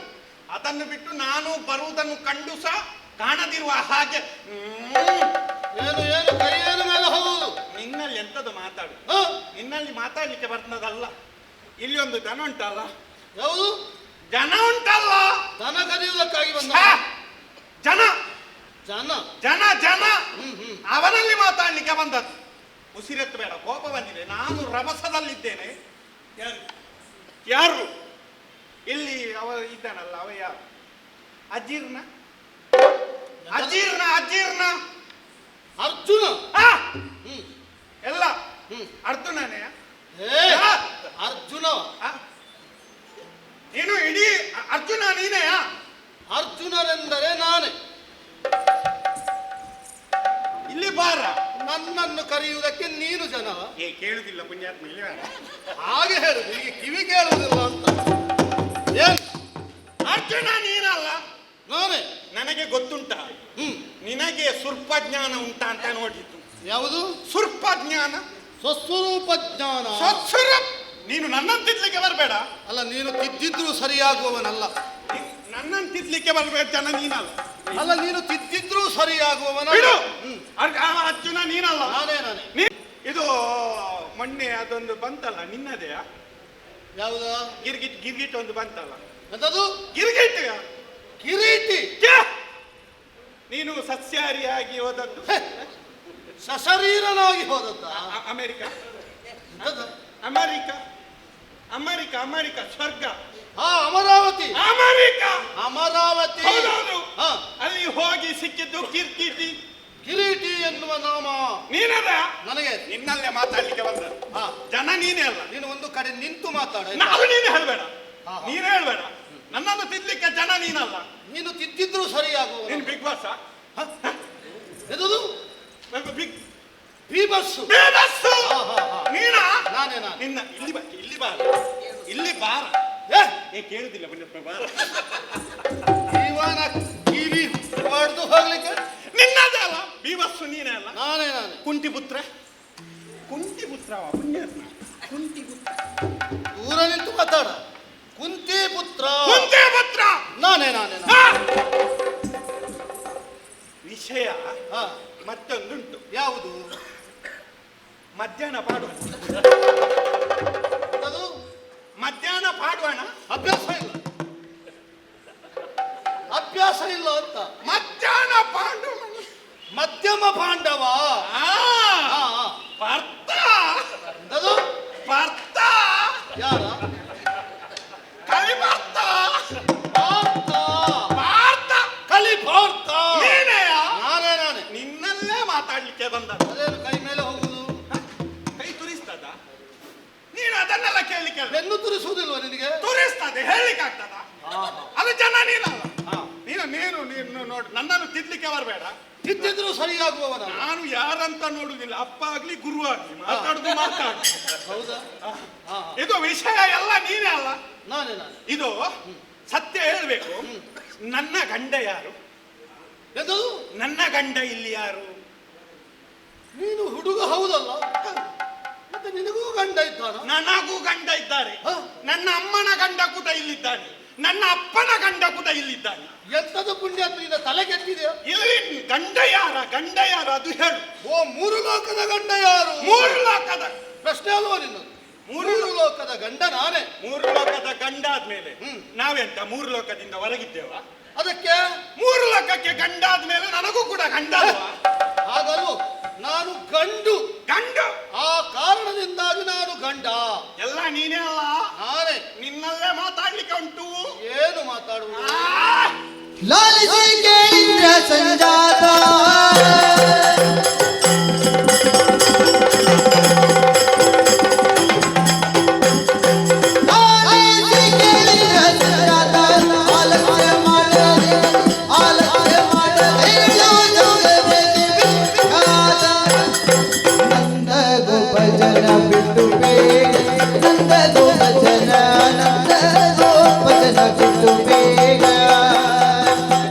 ಕಲಿಸಿಕೋ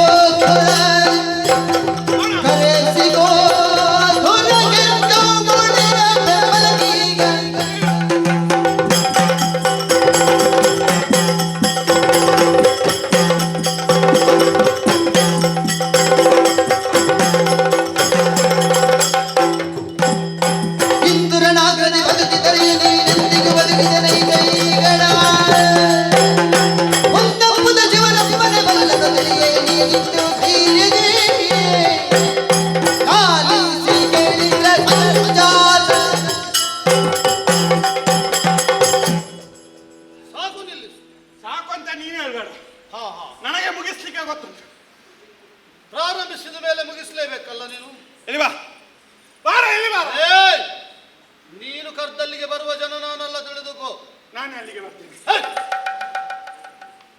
ಇದು ನಿಂತುಕೊಂಡು ಮಾತಾಡು. ನಿಂತುಕೊಂಡೆ ಮಾತಾಡ್ದು. ವಿಷಯ ಉಂಟು. ಏನು? ಈಗ ನಾನು ಬಂದದ್ದು ಇಲ್ಲಿಂದಲ್ಲ, ಮತ್ತೆ ಅಲ್ಲಿಂದ ಕೆಳಗೆ. ಕೆಳಗೆ ಅಂತ ಹೇಳಿದ್ರೆ ಪಾಟಾಲಿ ಅವರು ಕಳಿಸಿದ್ದು. ಯಾರು? ಪಾಟಾಲಿಯ. ಮತ್ತೆ ನೀನೇನು ಹೀಗೆ? ಏನಾಯ್ತು? ಪಾತಾಳಿ ಅಂತ ಹೇಳಿದ್ರೆ ಹೀಗೆ ಇರ್ಬೇಕಿತ್ತು. ಮಣಿಸ್ ಪಾಟಾಳ ತದ್ದ ಮಣ್ಣಿಸು ತಪ್ಪಾಯ್ತು. ಹಾ ಹಾ ಪಾಟ ಪಾತಾಳದಿಂದ ಬಂದ. ಪಾತಾಳ ಮಣ್ಣಿಸು. ಪಾತಾಳದಿಂದ ಬಂದವು. ಮಣ್ಣಿಸು ಪಾತಾಳದಿಂದ ಬಂದವು. ಇದು ಯಾರು ಅಂತ ಕೇಳಿದ್ದೆ ನೀನು ನನ್ನನ್ನು? ಹೇಳುವುದಕ್ಕಾಗಿ ಬಂದವನಲ್ವ ನೀನು? ಹೌದು. ಹೇಳು. ನಾನು ಹೇಳುದಿಲ್ಲ. ನೀನು ಹೇಳಿದ್ಮೇಲೆ ನಾನು ಹೇಳ್ಬೇಕಾ? ಹೇಳದಿದ್ರೆ ಬೇಡ ಬಿಡು. ಹಾಗಾದ್ರೆ ನಾನು ಹೇಳ್ತೇನೆ.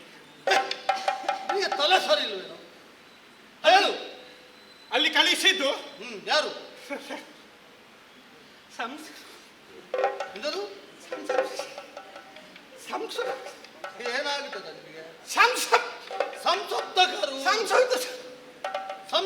ಸಂಸಪ್ತಕರು ಅವರೀಗ ಪಾತಾಳ ಲೋಕದಲ್ಲಿಲ್ಲ. ಮತ್ತೆ ಎಲ್ಲಿದ್ದಾರೆ? ಅವರೀಗ ನೇರವಾಗಿ ಧರ್ಮಕ್ಷೇತ್ರೇ ಗುರಿಕ್ಷೇತ್ರೇ ಕುರುಕ್ಷೇತ್ರದಲ್ಲಿ ಬಂದು ಬೀಡಿ ಬಿಟ್ಟಿದ್ದಾರೆ.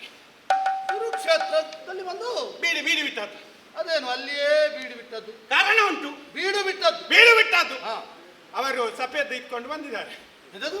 ಸಫೇದ್ ಮಾಡಿ ಶಪಥ ಮಾಡಿ. ಚಪಾತಿ ಮಾಡಿ ಶಪಥ ಮಾಡಿ ಕಾರಣ ಉಂಟು. ಏನು? ಅವರ ತಂದೆಯನ್ನು ಕೊಂದಿದ್ದೆ ಅಂತ ನೀನು. ಅದಕ್ಕಾಗಿ ಆ ಸೇಡನ್ನು ತೀರಿಸುವುದಕ್ಕೆ ಬೇಕಾಗಿ ಶಪಥ ಮಾಡಿ ನಿನ್ನನ್ನು ಕೊಲ್ಲುತ್ತೇವೆ ಎನ್ನುವ ಹಾಗೆ ಕುರುಕ್ಷೇತ್ರದ ಧಾರಣಿಯಲ್ಲಿ ಒಂದು ಬೀರು ಬಿಟ್ಟಿದ್ದಾರೆ. ಸರಿ. ನೀನು ಗಂಡುಗುಸೆ ಆಗಿದ್ರೆ ಗಂಡೂಸು ಆಗಿದ್ರೆ ಏಳಾಯ್ತು ಮಾರೆ. ಏಳು ಆಯ್ತು ಮಾರೆ. ನಿನ್ನ ಬರದ ನಿರೀಕ್ಷೆಯಲ್ಲಿದ್ದಾರೆ. ನನ್ನ ಬರವಣಿಗೆ ನಿರೀಕ್ಷೆಯಲ್ಲಿದ್ದಾರೆ. ಗಂಡಸಾಗಿದ್ದರೆ ಹಾಗಿದ್ರೆ ಬಂದು ಯುದ್ಧವನ್ನು ಮಾಡು. ನೀನು ಈ ಸಾಮಾನ್ಯವಾದಂತ ಯುದ್ಧಕ್ಕೆ ಹೋಗುವ ರೀತಿಯಲ್ಲಿ ಹೋಗ್ಲಿಕ್ಕೆಲ್ಲ. ಮತ್ತೆ ಏನು ವಿಶೇಷವಾಗಿ? ನಿನ್ನನೊಬ್ಬ ಸಾರಥಿದ್ದಾನಲ್ಲ, ಶ್ರೀಕೃಷ್ಣ ಪರಮಾತ್ಮ. ಕೃಷ್ಣ ಆದ್ರೆ ನಿನಗೆ ದನ ಸಾಕುವವ. ಅವನನ್ನು ಕರೆದುಕೊಂಡು ಬಂದರು ಗೆಲುವು ಸಾಧಿಸ್ಲಿಕ್ಕೆಲ್ಲ. ಹೌದಾ? ನೀನು ಅಲ್ಲಿ ಬರುವುದಾದ್ರೆ ಆ ದಿವಸ ಚಪಾತಿ ಮಾಡಿ ಮೆಚ್ಚಿಸಿದ್ಯಲ್ಲ, ತಪಸ್ಸು ಮಾಡಿ. ಇದು ಶಶಿ ಮೊಯ್ಲಿ ನಿನ್ನ ಕುಟುಂಬದವರು ಇರಬೇಕು. ಮೌಳಿ ಅದೌದು. ಹೌದಲ್ಲ? ಶಶಿ ಮೌಳಿ, ಶಶಿಧರ ಮೊಯ್ಲಿ ಮೌಳಿಯ ಮಾವಳಿ. ಅವನು ಮೆಚ್ಚಿ ಪಾಶುಪತಾಸ್ತ್ರ.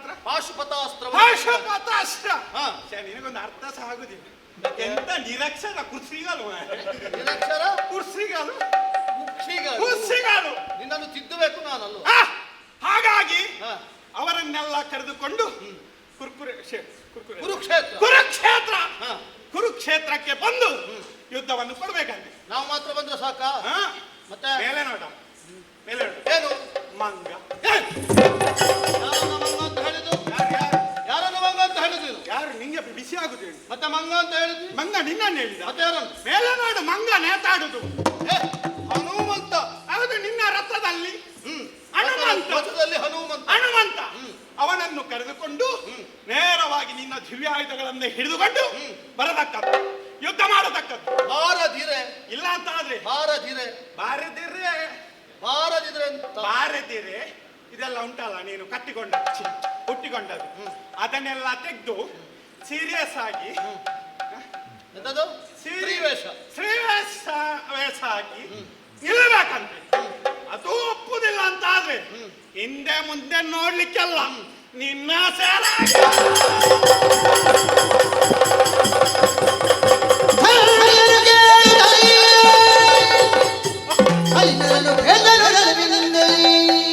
ಬರುವೆ ಸಂಗರಕ್ಕೆ ಬೇಕಾದವರೊಡಗೊಂಡು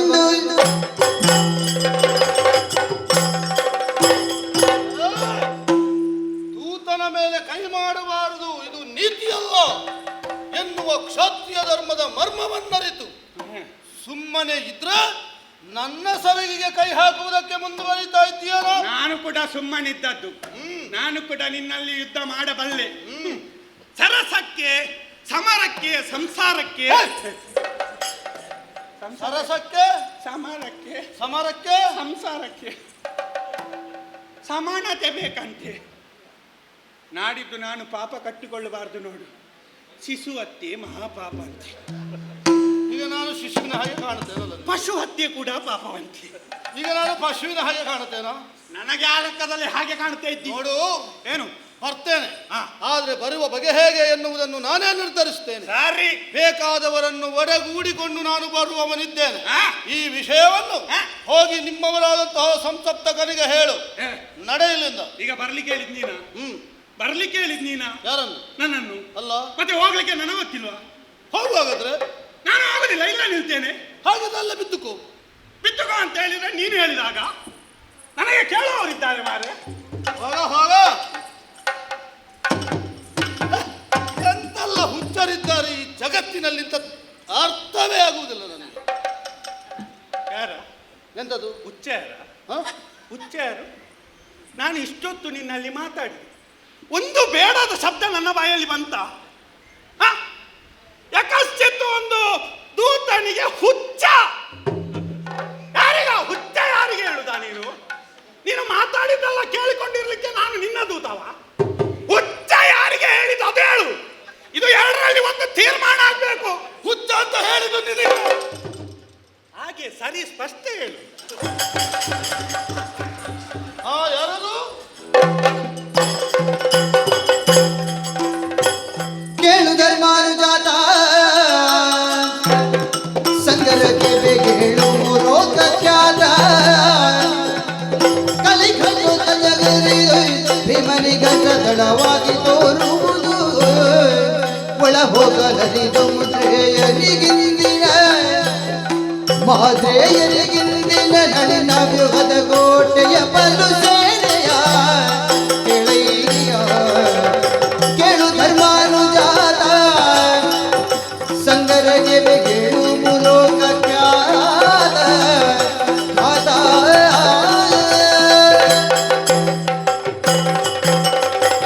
ಯಾರಯ್ಯ ನೀನು? ಅರ್ಜುನ ಮಹಾಶಯ, ಮೊದಲಾಗಿ ನನಗೆ ವಂದಿಸಿಕೊಳ್ಳುತ್ತಾ ಇದ್ದೆ. ಒಳ್ಳೆಯದಾಗ್ಲಿ. ದ್ರೋಣಾಚಾರ್ಯರ ದೂತ ನಾನು. ಓಹೋ, ಏನಯ್ಯ ಬಂದೆ? ದ್ರೋಣಾಚಾರ್ಯರು ಕುರುಕ್ಷೇತ್ರದಲ್ಲಿ ಚಕ್ರವ್ಯೂಹವನ್ನು ರಚಿಸಿದ್ದಾರಂತೆ. ಚಕ್ರವ್ಯೂಹ. ಅದನ್ನು ಭೇದಿಸುವುದಕ್ಕೆ ಸಾಮಾನ್ಯರಿಂದ ಸಾಧ್ಯವಿಲ್ಲ. ಸರಿ. ಶಿಷ್ಯನಾದಂತಹ ನೀನು ಮನಸ್ಸು ಮಾಡಿದೆ ಎಂದಾದರೆ ನಿನ್ನಿಂದ ಭೇದಿಸಬಹುದು ಎಂದು ಹೇಳಿದ್ದಾರೆ. ಹಾಗಾಗಿ ಮನಸ್ಸಿದ್ದರೆ ನಿನ್ನ ಸೇನೆಯನ್ನು ಇಟ್ಟುಕೊಂಡು ರಣಕ್ಷೇತ್ರಕ್ಕೆ ಬರಬೇಕಂತೆ. ಆಗಲಿ. ಅರಸ ಕೇಳಿದ್ದೆನು ತದೂತರು ಜರಿದು ನುಡಿಯಲು ಕವರ ಕಳುಹಿಸಿ ಪುರಕ್ಕೆ ತೆರಳುವ ದಾವ ದೆಸೆಗೆಂದೆನು ತಮ್ಮನ್ಮನದಿ ಸುರಪನಂದನ ಯೋಚಿಸುತ್ತ ನಿರ್ಧರಿಸಲಾರದೆ ಬಂದು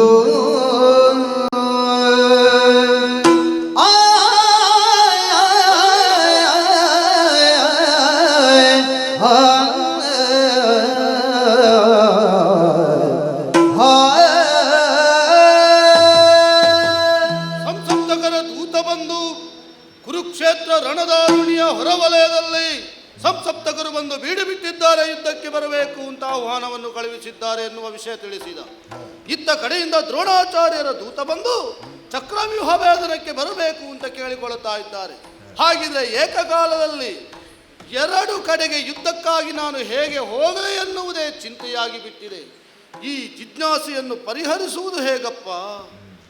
ಸರಿ ಸರಿ ಸರಿ, ನನ್ನ ಸಖನಾಗಿ ಭಾವನಾಗಿ ನಾನು ಕುಂದಿದಲ್ಲಿ ನನ್ನನ್ನು ಸದಾ ರಕ್ಷಿಸುವ ಶ್ರೀಕೃಷ್ಣ ಪರಮಾತ್ಮನಿದ್ದಾನೆ. ಚಿಂತೆಯನ್ನು ದೂರೀಕರಿಸುವ ಚಿಂತಾಮಣಿಯನ್ನೇ ಮನದಲ್ಲಿ ನೆನೆದುಕೊಳ್ಳುತ್ತೇನಂತೆಯೇ. ಶ್ರೀಕೃಷ್ಣ ಪರಮಾತ್ಮ ನೀನೇ ದಾರಿ ತೋರಿಸು. ಬಂದನು ಮುರಹರ ನಾಗ ಮುರಹರ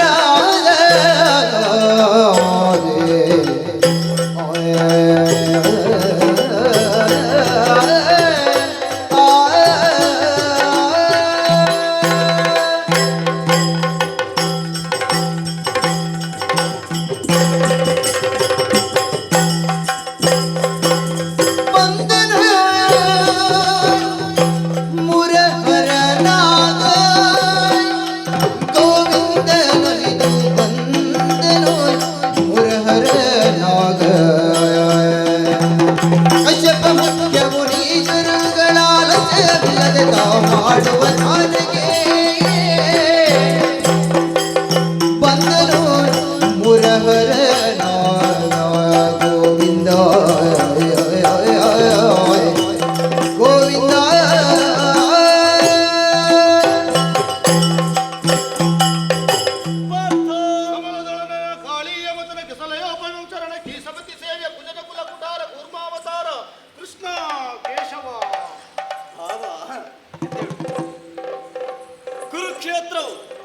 13ನೇ ದಿವಸದ ಯುದ್ಧವನ್ನು ಕಾಣುವಂತ ವೇಳೆ ಧರ್ಮಕ್ಷೇತ್ರವಾದಂತಹ ಕುರುಕ್ಷೇತ್ರ ಭೂಮಿಯಲ್ಲಿ ಸಂಗ್ರಾಮ ಎನ್ನುವುದು ಏರ್ಪಡುತ್ತಾ ಉಂಟು.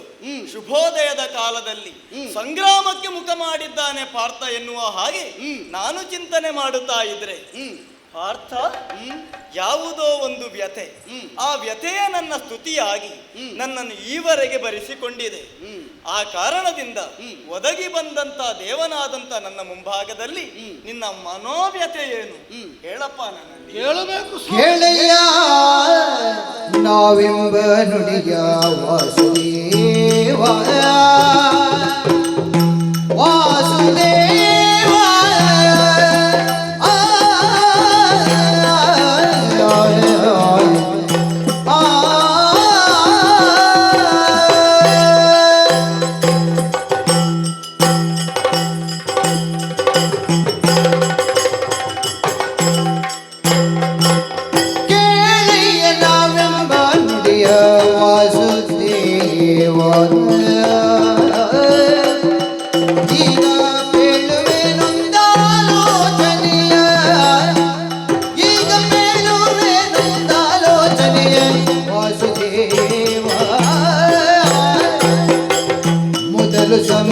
ಸಪ್ತಕರ ಚರರು ವಾಸುದೇವ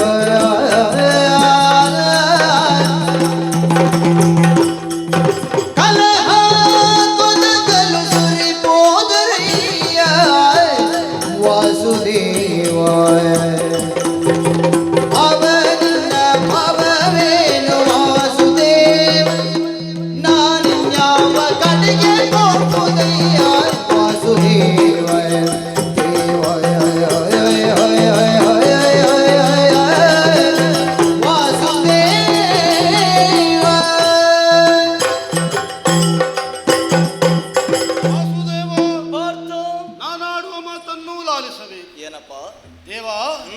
ನಾನಿದ್ದಡೆಗೆ ಸಂಸಪ್ತಕರ ದೂತ ಬಂದ. ಹೌದೇ? ಪಾತಾಳದಿಂದಲೇ ಮೇಲೆದ್ದು ಬಂದ. ಬಂದವನೇ ಒಂದು ವಿಚಾರವನ್ನು ಅರುಹಿದ. ಏನಂತೆ? ಸಂಸಪ್ತಕರು ಬಂದು ಕುರುಕ್ಷೇತ್ರದ ಹೊರವಲಯದಲ್ಲಿ ಬೀಡು ಬಿಟ್ಟಿದ್ದಾರಂತೆ. ಅವರಪ್ಪನನ್ನು ನಾನು ಕೊಂದಿದ್ದೇನೆ ಎನ್ನುವ ಹಗೆಯನ್ನು ತೀರಿಸುವುದಕ್ಕಾಗಿ ಯುದ್ಧಕ್ಕಾಗಿ ಆಹ್ವಾನವನ್ನು ಕೊಡುತ್ತಾ ಇದ್ದಾರೆ. ಹಾಗೆಂದು ಕುಪಿತನಾಗಿ ಆ ಕಡೆಗೆ ಯುದ್ಧಕ್ಕಾಗಿ ಹೊರಡೋಣವೇ ಎನ್ನುವ ಹಾಗೆ ತೀರ್ಮಾನವನ್ನು ಕೈಗೊಳ್ಳುವ ಮೊದಲೇ ಮತ್ತೊಂದು ಕಡೆಯಿಂದ ಅಂದ್ರೆ ದ್ರೋಣಾಚಾರ್ಯರ ದೂತನೊಬ್ಬ ಓಡೋಡಿ ಬಂದು ಒಂದು ವಿಷಯ ಹೇಳಿದ. ಗುರು ದ್ರೋಣರ ಬಳಿಯಿಂದ ಗುರು ದ್ರೋಣಾಚಾರ್ಯರು ಅಭೇದ್ಯವಾದಂತಹ ಚಕ್ರವ್ಯೂಹವನ್ನು ರಚಿಸಿದ್ದಾರಂತೆ. ಭೇದಿಸುವುದಕ್ಕೆ ಪಾರ್ಥ ನೀನು ಬರಬೇಕು ಎನ್ನುವ ಹಾಗೆ ಆಹ್ವಾನವನ್ನು ಕೊಟ್ಟಿದ್ದಾರೆ. ಪ್ರಭು, ಇಲ್ಲಿ ಸಂದಿಗ್ಧ ಪರಿಸ್ಥಿತಿ ನನ್ನ ಪಾಲಿಗೆ ಒದಗಿ ಬಂದಿದೆ. ಹಾಗಾಗಿ ನಿನ್ನಲ್ಲಿ ಕೇಳುವುದು, ನಿನ್ನ ಆಲೋಚನೆ ಏನು? ಸಂಸಪ್ತಕರೆಡೆಗೆ ಯುದ್ಧಕ್ಕೆ ಹೋಗುವುದೋ ಅಲ್ಲ ಚಕ್ರವ್ಯೂಹ ಭೇದನಕ್ಕೆ ಹೋಗುವುದೋ? ನನ್ನ ಈ ಜಿಜ್ಞಾಸೆಯನ್ನು ದೇವರ ದೇವನಾದಂತಹ ನೀನೇ ಪರಿಹರಿಸಿಕೊಡಬೇಕು ಪ್ರಭು. ನಿನಗೆ ಉಂಟಾದಂತ ಚಿಂತೆಗೆ ಚಿಂತಾಮಣಿಯಾದಂತ ನನ್ನಲ್ಲಿ ಉತ್ತರ ಕೇಳುತ್ತಾ ಇದ್ದಿ. ನನಗೂ ಸ್ವಲ್ಪ ಚಿಂತನೆ ಮಾಡಬೇಕು ಅಂತ ಮನಸ್ಸುಂಟು. ಸ್ವಲ್ಪ ವಿಶ್ರಾಂತಿ ಪಡೆದುಕೊ. ಎಷ್ಟು ಬೇಕಿದ್ರೂ ಚಿಂತನೆ ಮಾಡಬಹುದು, ಆದ್ರೆ ಉತ್ತರ ಜರೂರು ಕೊಡ್ತೇನೆ. ಅಳಿಯನಿ ಮೋಹರದ ಉಳಿದರಿನ್ನವಗೆ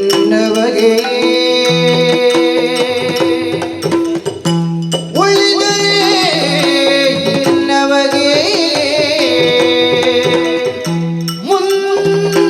ಮುಂದಳಿವಿಲ್ಲ ಕಲಿಯುಗದೋಳಿರುದಯ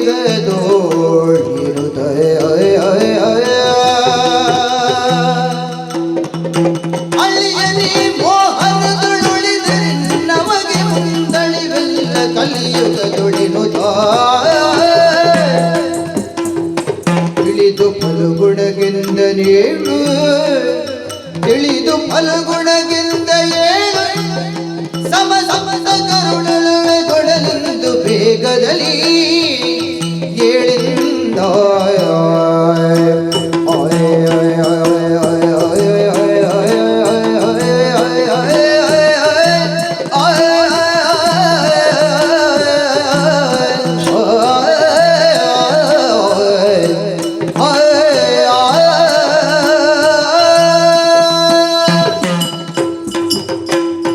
ಪಾರ್ಥನ ಚಿಂತನೆ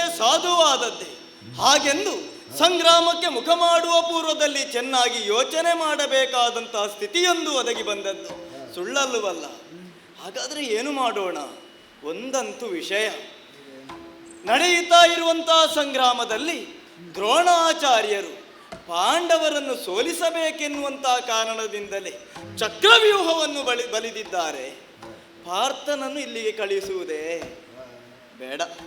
ಯಾಕೆ ಬೇಡ? ಕೇವಲ ಎದುರಾಳಿಗಳಲ್ಲಿ ಮಾತ್ರವಲ್ಲ ವಿರೋಧಿಗಳಿರುವುದು. ನಮ್ಮಲ್ಲಿಯೂ ಆತ್ಮೀಯರಾದವರಿಗೂ ಒಳಿತನ್ನು ಬಯಸಬಹುದಾದಂಥ ಕೃಷ್ಣನಿಂದ ಒಳಿತೇ ಸಾಧಿತವಾಗಬೇಕು ಎನ್ನುವ ಹಾಗೆ ನಾನು ಯೋಚನೆಯನ್ನು ಮಾಡಿದ್ದೇನೆ. ಯಾರ ಕುರಿತಾಗಿ? ನನ್ನ ಅಳಿಯನಾದಂತಹ ಅಭಿಮನ್ಯುವಿನ ಕುರಿತಾಗಿ. ಪಾರ್ಥನನ್ನು ಸಂಸಪ್ತಕರ ಬಳಿಗೆ ಕಳುಹಿಸಿದೆ ಅಂತಾದರೆ ಸಂಗ್ರಾಮ ಭೂಮಿಯಲ್ಲಿ ಸೆಣಸುವುದಕ್ಕೆ ಅಭಿಮನ್ಯು ಕುಮಾರನಿದ್ದಾನೆ, ನನ್ನ ಅಳಿಯನಿದ್ದಾನೆ. ಅವನನ್ನೇ ಯಾಕೆ ಕಳುಹಿಸಬೇಕು? ಒಂದು ವೇಳೆ ಈ ಸಂಗ್ರಾಮದಲ್ಲಿ ಅವ ಉಳಿದ ಅಂತಾದರೆ ಕಲಿಯುಗದಲ್ಲಿಯೂ ಅವನಿಗೆ ಅಂತ್ಯ ಎನ್ನುವುದು ಪ್ರಾಪ್ತವಾಗುವುದಕ್ಕಿಲ್ಲ.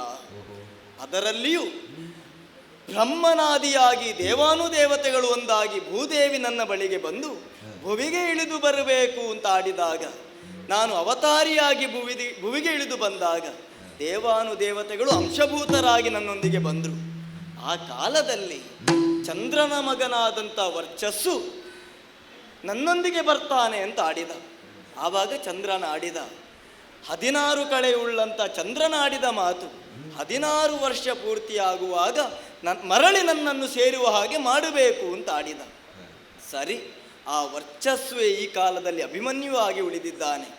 16 ಕಳೆಗಳನ್ನು ಪೂರ್ತಿಯಾಗಿ ತುಂಬಿಸಿಕೊಂಡು ಬೆಳಗುತ್ತಾ ಇರುವಂಥ ಅಭಿಮನ್ಯು ಏನೆನ್ನುವುದನ್ನು ಚಕ್ರವ್ಯೂಹದ ಭೂಮಿಕೆಯಲ್ಲಿ ತೋರಿಸಿಕೊಡಬೇಕು. ಆತನ ಹೆಸರು ಸ್ಥಾಯಿಯಾಗಿ ಉಳಿಯಬೇಕು.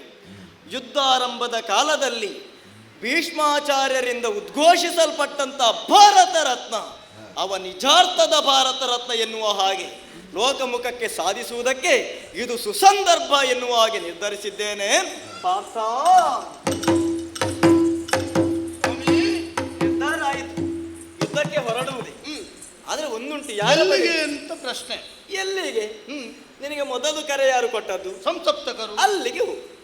ಹಾಗಿದ್ದ ಚಕ್ರವ್ಯೂಹ ಭೇದನ? ಆ ಚಕ್ರವ್ಯೂಹ ಭೇದನಕ್ಕೆ ಏನಾಗಬೇಕು? ನಮ್ಮಲ್ಲಿ ಬಹಳಷ್ಟು ಮಂದಿಗಳಿದ್ದಾರೆ. ಅದರಲ್ಲಿಯೂ ನಿನ್ನ ಮಗ ಅಭಿಮನ್ಯು ನನ್ನ ಅಳಿಯ. ನನ್ನ ಮಗ ಅಭಿಮನ್ಯು ಅವನು ಸಣ್ಣವನಲ್ಲವೇ? ಭಗವನೇ ನಿನ್ನಯ ಕುಮಾರ ಈ ಸಮರವನು ತೆಗೆಯದೆ ಬಂಡತನವು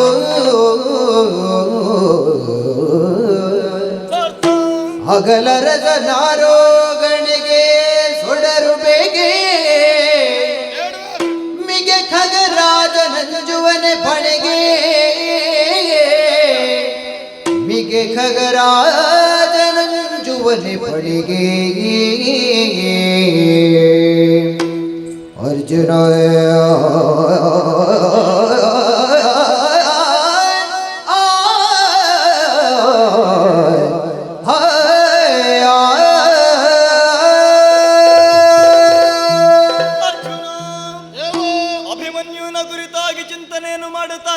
ಸಣ್ಣವನಲ್ಲವೇ ಪ್ರಭು? ಅವ ಸಣ್ಣವನಾದ್ರೂ ಕೀರ್ತಿವಂತನಾಗಿದ್ದಾನೆ. ಅದರಲ್ಲಿಯೂ ನನ್ನಿಂದಲೇ ಬೇಕಾದಂತ ಯುದ್ಧ ವಿದ್ಯೆಗಳನ್ನು ಅರಿತವನಿದ್ದಾನೆ. ನನ್ನ ಅಳಿಯನ ಕುರಿತಾಗಿ ನನಗೆ ಗೊತ್ತುಂಟು. ಮತ್ತೆ ಒಂದು, ನೀನು ಕೇಸರಿಯ ಮಗ ಕೇಸರಿಯಾಗದಿದ್ದಾನೆ.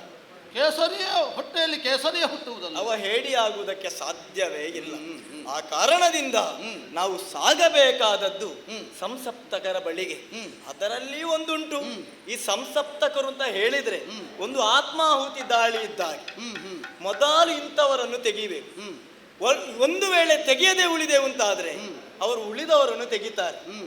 ಈಗ ನೀನು ಸುರೇಂದ್ರನ ಮಗನಾಗಿ ನರೇಂದ್ರನಾಗಿದ್ದಿ, ನಿನ್ನ ಮೇಲೆ ದಾಳಿ ಸಂಘಟಿಸುವುದಕ್ಕೆ ಮುಂದಾಗಿದ್ದಾರೆ. ಆ ಕಾರಣದಿಂದ ಅವರನ್ನು ತೆಗೆಯುವುದಕ್ಕೆ ನರೇಂದ್ರನಾದಂತ ನೀನು ಬಿಟ್ರೆ ಬೇರೊಂದು ಜನ ಇಲ್ಲ. ಆ ಕಾರಣದಿಂದ ಆ ಕಡೆಗೆ ಹೋಗು. ಪ್ರಭು, ಶ್ರೀಮುಖದಿಂದಲೇ ಇಂತಹ ಒಂದು ವಾಕ್ಯ ಬಂದಿದೆ ಅಂತ ಆದ್ರೆ ಮತ್ತೆ ಹಿಂದು ಮುಂದೆ ನೋಡುವುದಕ್ಕುಂಟೆ. ನರೇಂದ್ರನಾಗಿ ನಾನೇನು ಮಾಡುತ್ತೇನೆ ಎನ್ನುವುದನ್ನು ನೀನು ಕಾಣಿ.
ದಿನ ನಿನ್ನ ಶಿರವನ್ನ ಹಾರಿಸಿ ನನ್ನ ತಂದೆಯ ಆತ್ಮಕ್ಕೆ ಶಾಂತಿ ಒದಗುವ ಹಾಗೆ ಮಾಡ್ತೇನೆ.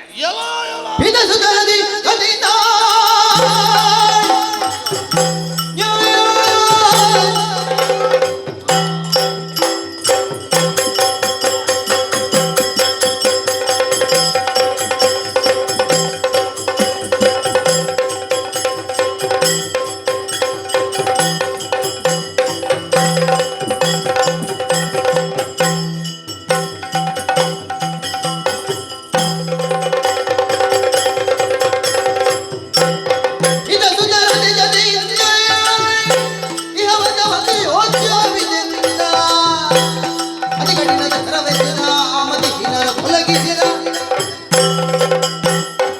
ನಿನ್ನ ತಂದೆಯನ್ನು ನಾನು ಕೊಂದಿದ್ದೇನೆ ಎನ್ನುವ ವಿಚಾರವನ್ನು ತಿಳಿದು ಹಗೆಯನ್ನು ಸಾಧಿಸುವುದಕ್ಕಾಗಿ ಬಂದೆಯಲ್ಲ.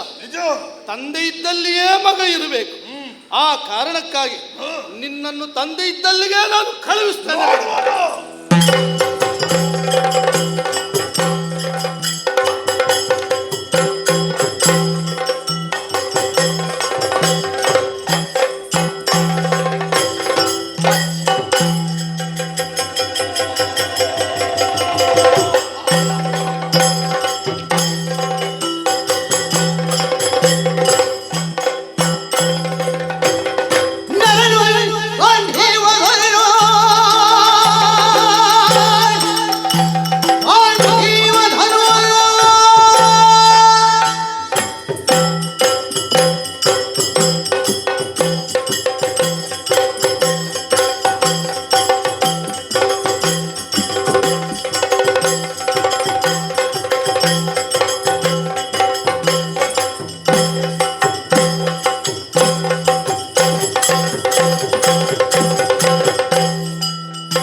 ಎಂತಹ ನಿವಾತಕ ವಚರನ್ನು ಕೊಂದವ ನೀನೇನು ಅಯ್ಯೋ ಏನು ಅಂತಹ ನಿನ್ನನ್ನು ಕೊಂದು ತಂದೆಯ ಆತ್ಮಕ್ಕೆ ಶಾಂತಿಯನ್ನು ವಿಧನಿನ ವಿಧನ ತಂದೆಯೋ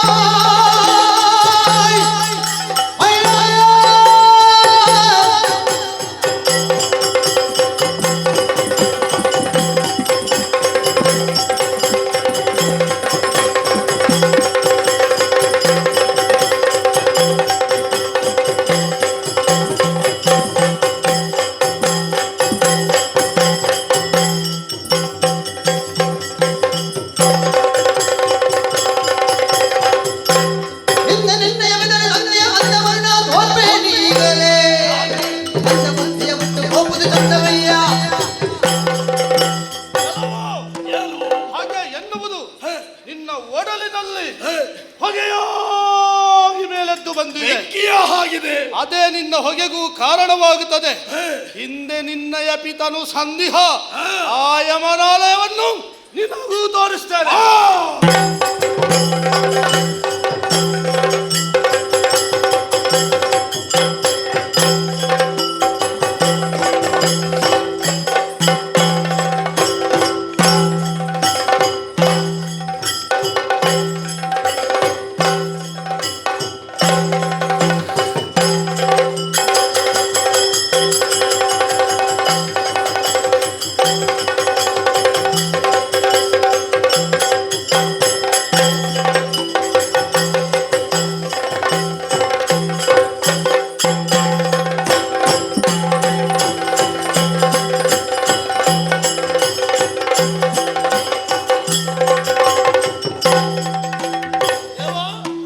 ಓಡ್ತಾ ಇದ್ದಾನೆ.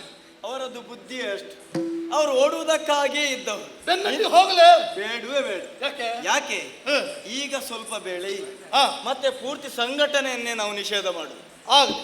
ಹಾಗಾಗಿ ಹಾ. ಸಂಸಪ್ತಕರು ಆ ಕಡೆಗೆ ಹೋಗಿ ಆಗಿದೆ. ದಾಳಿ ಬೇರೆ ಬೇರೆ ಕಡೆಗಳಲ್ಲಿ ಒಮ್ಮೆಲೆ ಆಗಬೇಕು. ಹೌದೌದು. ಇಲ್ಲದಿದ್ರೆ ಆಗ್ಲಿಕ್ಕಿಲ್ಲ. ಈಗ ನಾವೇನು ಮಾಡೋಣ? ಏನು ಮಾಡೋಣ? ಸ್ವಲ್ಪ ವಿಶ್ರಾಂತಿ ಪಡೆದು ಹಾ. ಚಕ್ರವ್ಯೂಹದತ್ತ ಸಾಗೋಣ. ಆಗಲಿ. ಹೀಗೆ